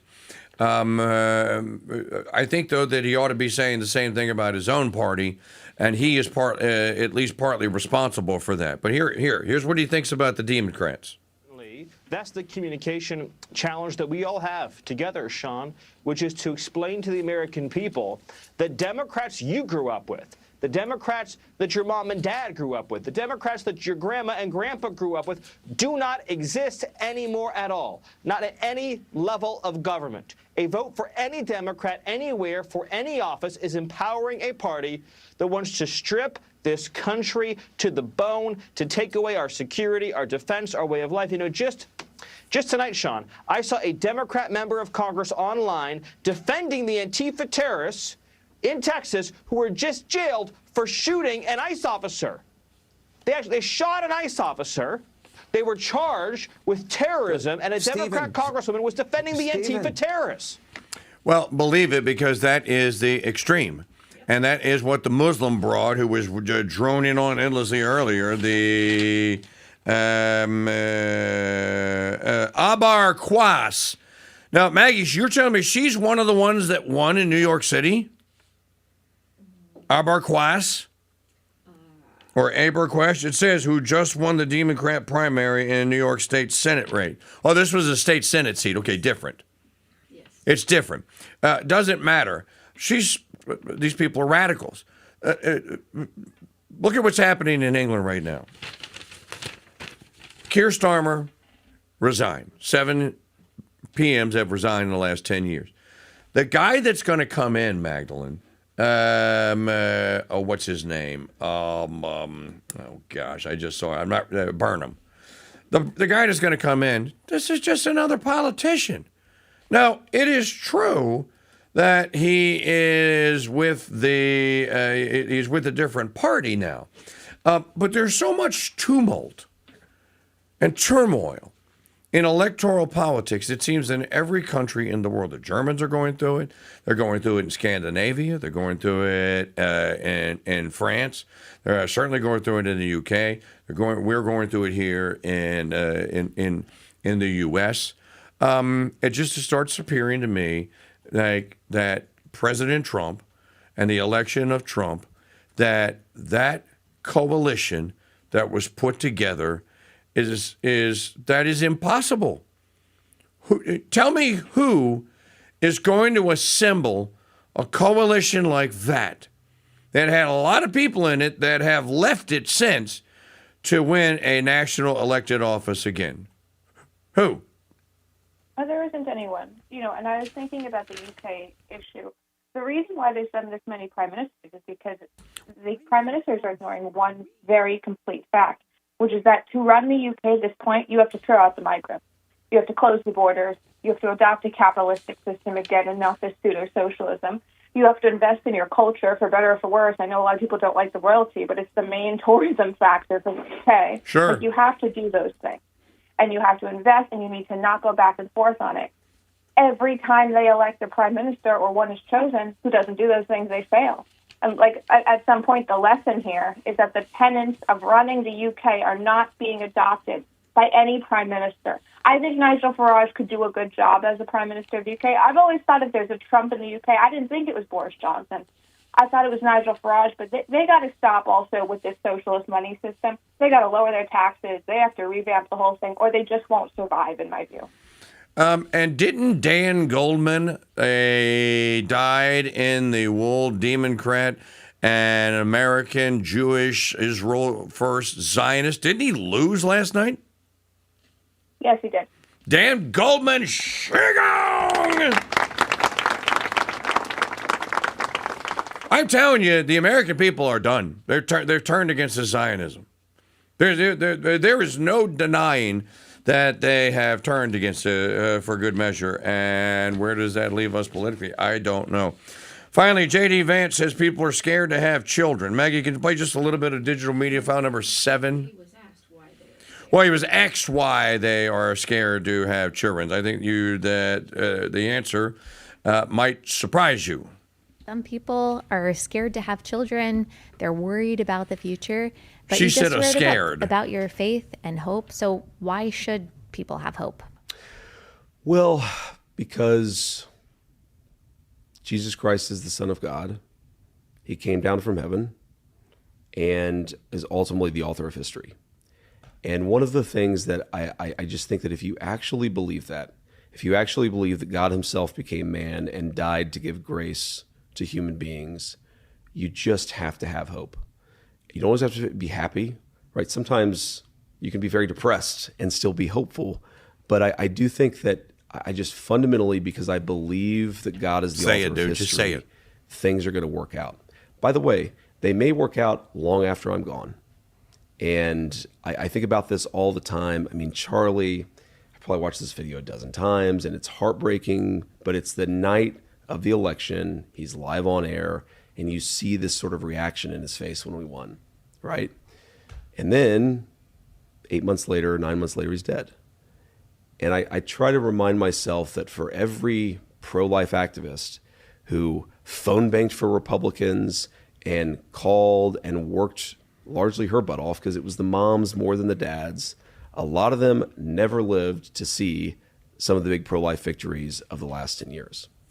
And a lot of the people who worked for anything never saw the outcome. I mean, I write about this in the book, that I try to put myself in the perspective of, you know, obviously Catholics think that St. Peter is the founder of the church, but everybody agrees he's one of the most important apostles in the early church.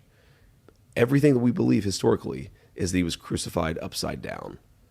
So he's the leader of a fledgling church in a city with a hostile emperor. He is literally tortured to death. And with his dying breath, I think that he had to have known that God will triumph in the end.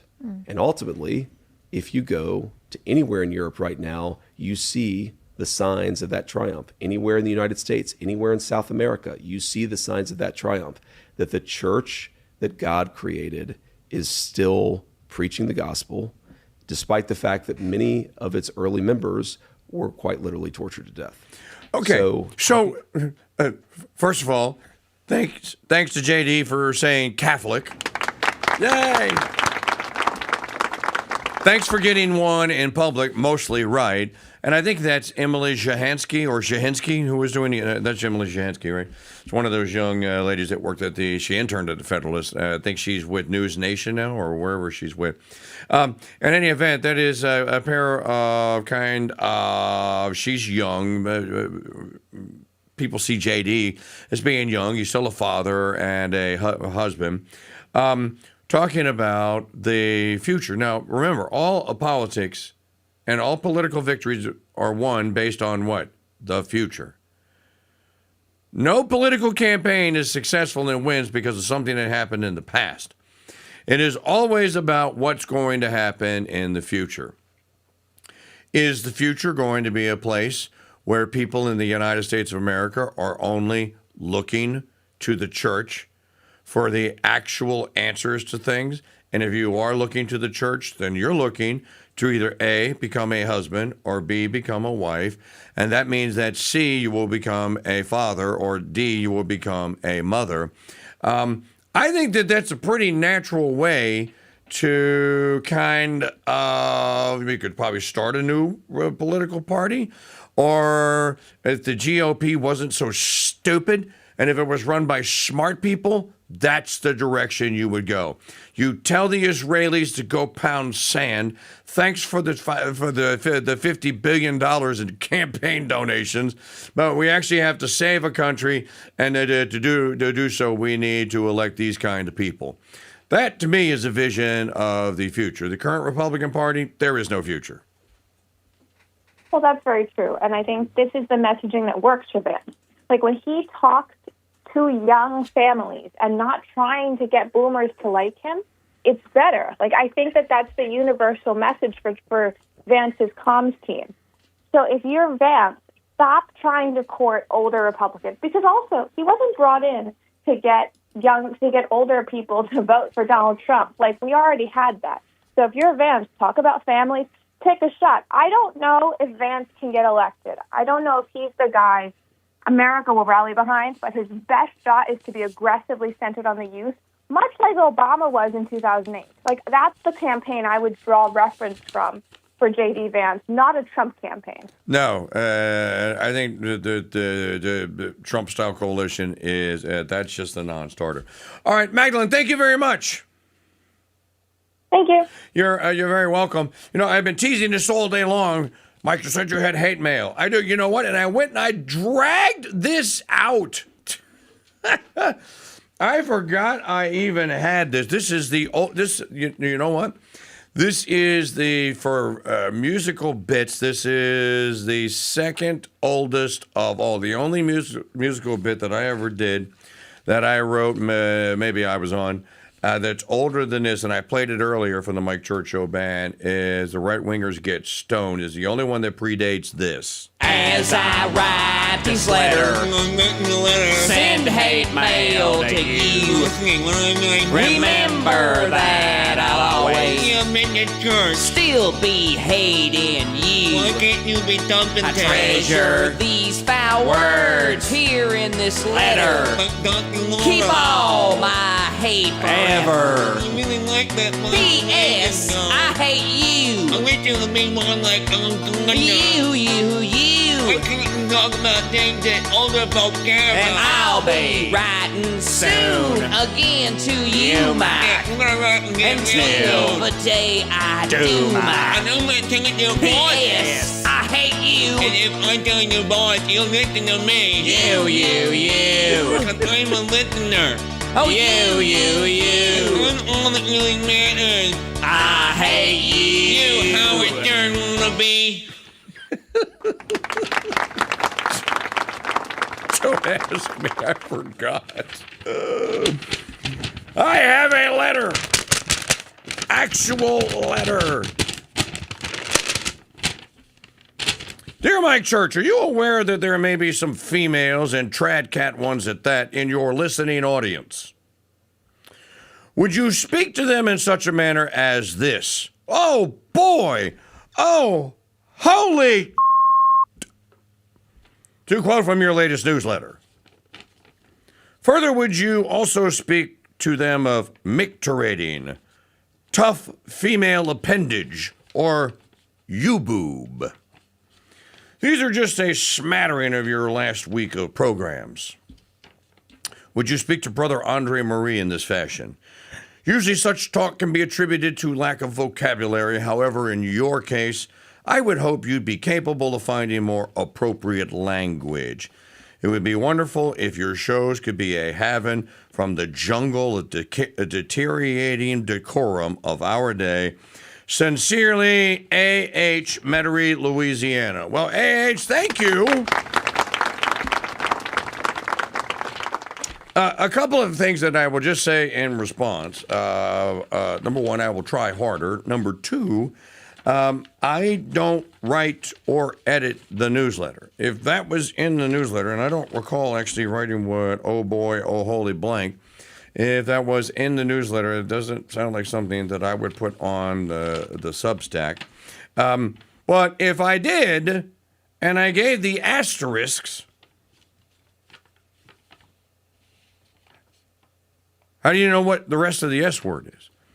You know, there was a woman who used to listen to this show once upon a time. Her name was Shannon Sutlish. She died because of the corona doom. God rest her soul. Eternal rest grant unto her, God.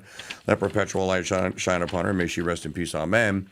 And she was like you, AH. She was getting very upset with me, even though I was professionally, like no one else can, using the bleep button. Let me tell you something, you... She thought that I was mouthing the actual words.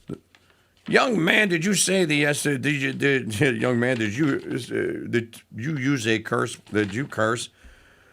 And I'd say no, but I know all the words. So she thought I was actually saying the words and was bleeping it out. And I actually had to prove to her. I'm like, you want me to send you a video of what it looks like behind the scenes when I do it? Because you actually saw that I don't say, holy...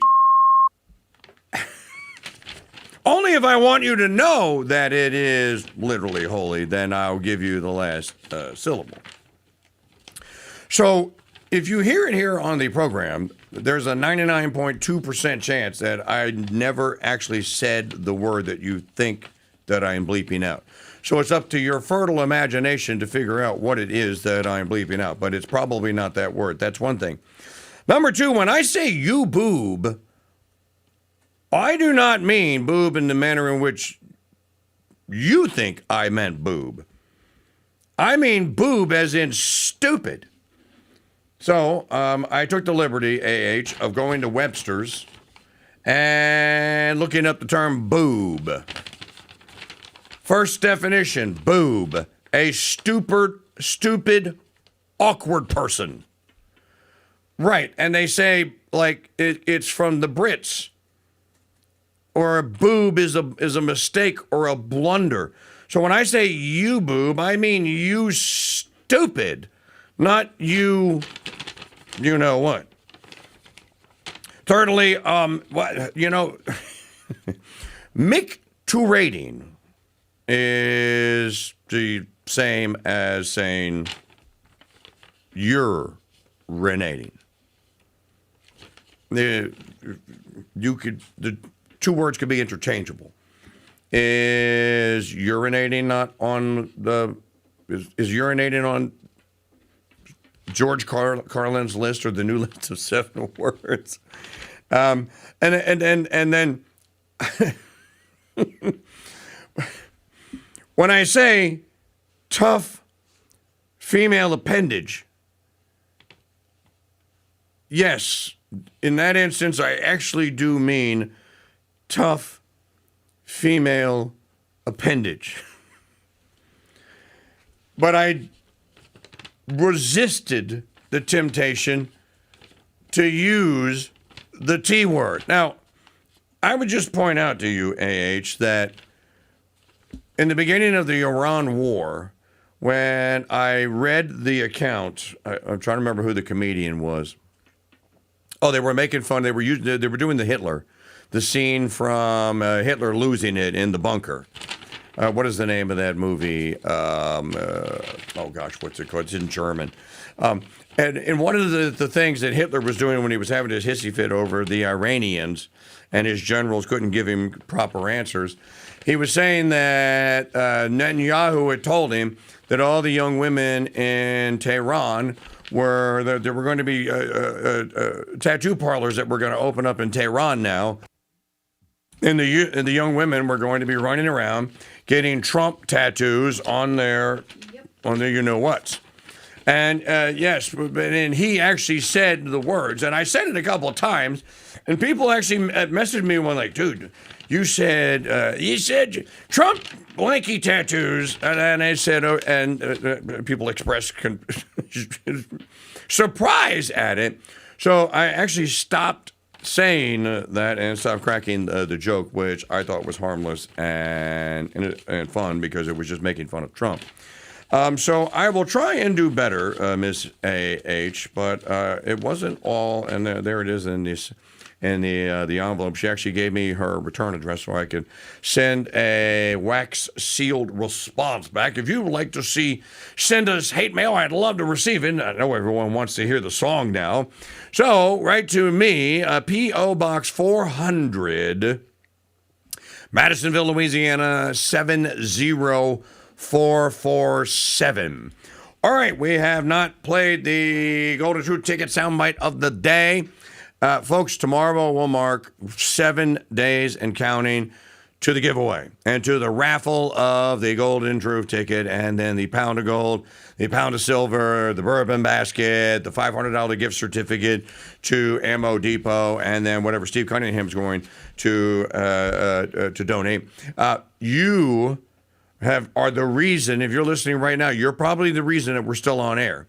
And your participation in all our previous fundraising efforts, especially the big ones that we do once a year, giving a car away 5 times, last year giving the pound of gold away, you guys are the ones that have always dragged us over the top.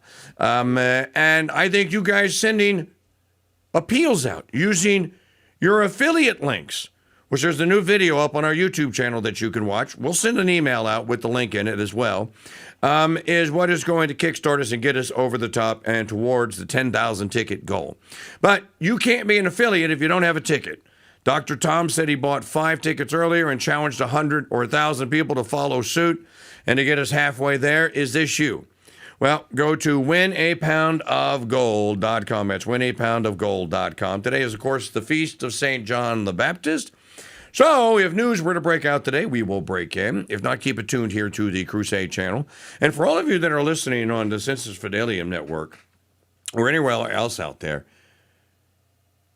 we broadcast this stream at mikechurch.com and crusadechannel.com, and anyone can listen to it for free during the contest, all day long, 24/7. So if you want to continue listening for the soundbite, you absolutely can. Crusadechannel.com, MikeChurch.com. Today is the feast, so please do that. And then consider joining us, MikeChurch.com/join. It'd be nice to actually get, the purpose of these fundraisers is, number one, to raise the status of the channel and the show's public perception and people having knowledge of it. And number two is directly getting more people to sign up to become Founders Pass or Dude Nation medal members, and to continue the year long, all year round, support the channel. Enjoy it. You get a lot out of it. It's not just a support thing. We deliver a lot in exchange. I think it's a great value for your being a member. So why don't more people do it? And I can tell you, over 1,000 people on Sensus Fidelium today heard it. So go to mikechurch.com/join.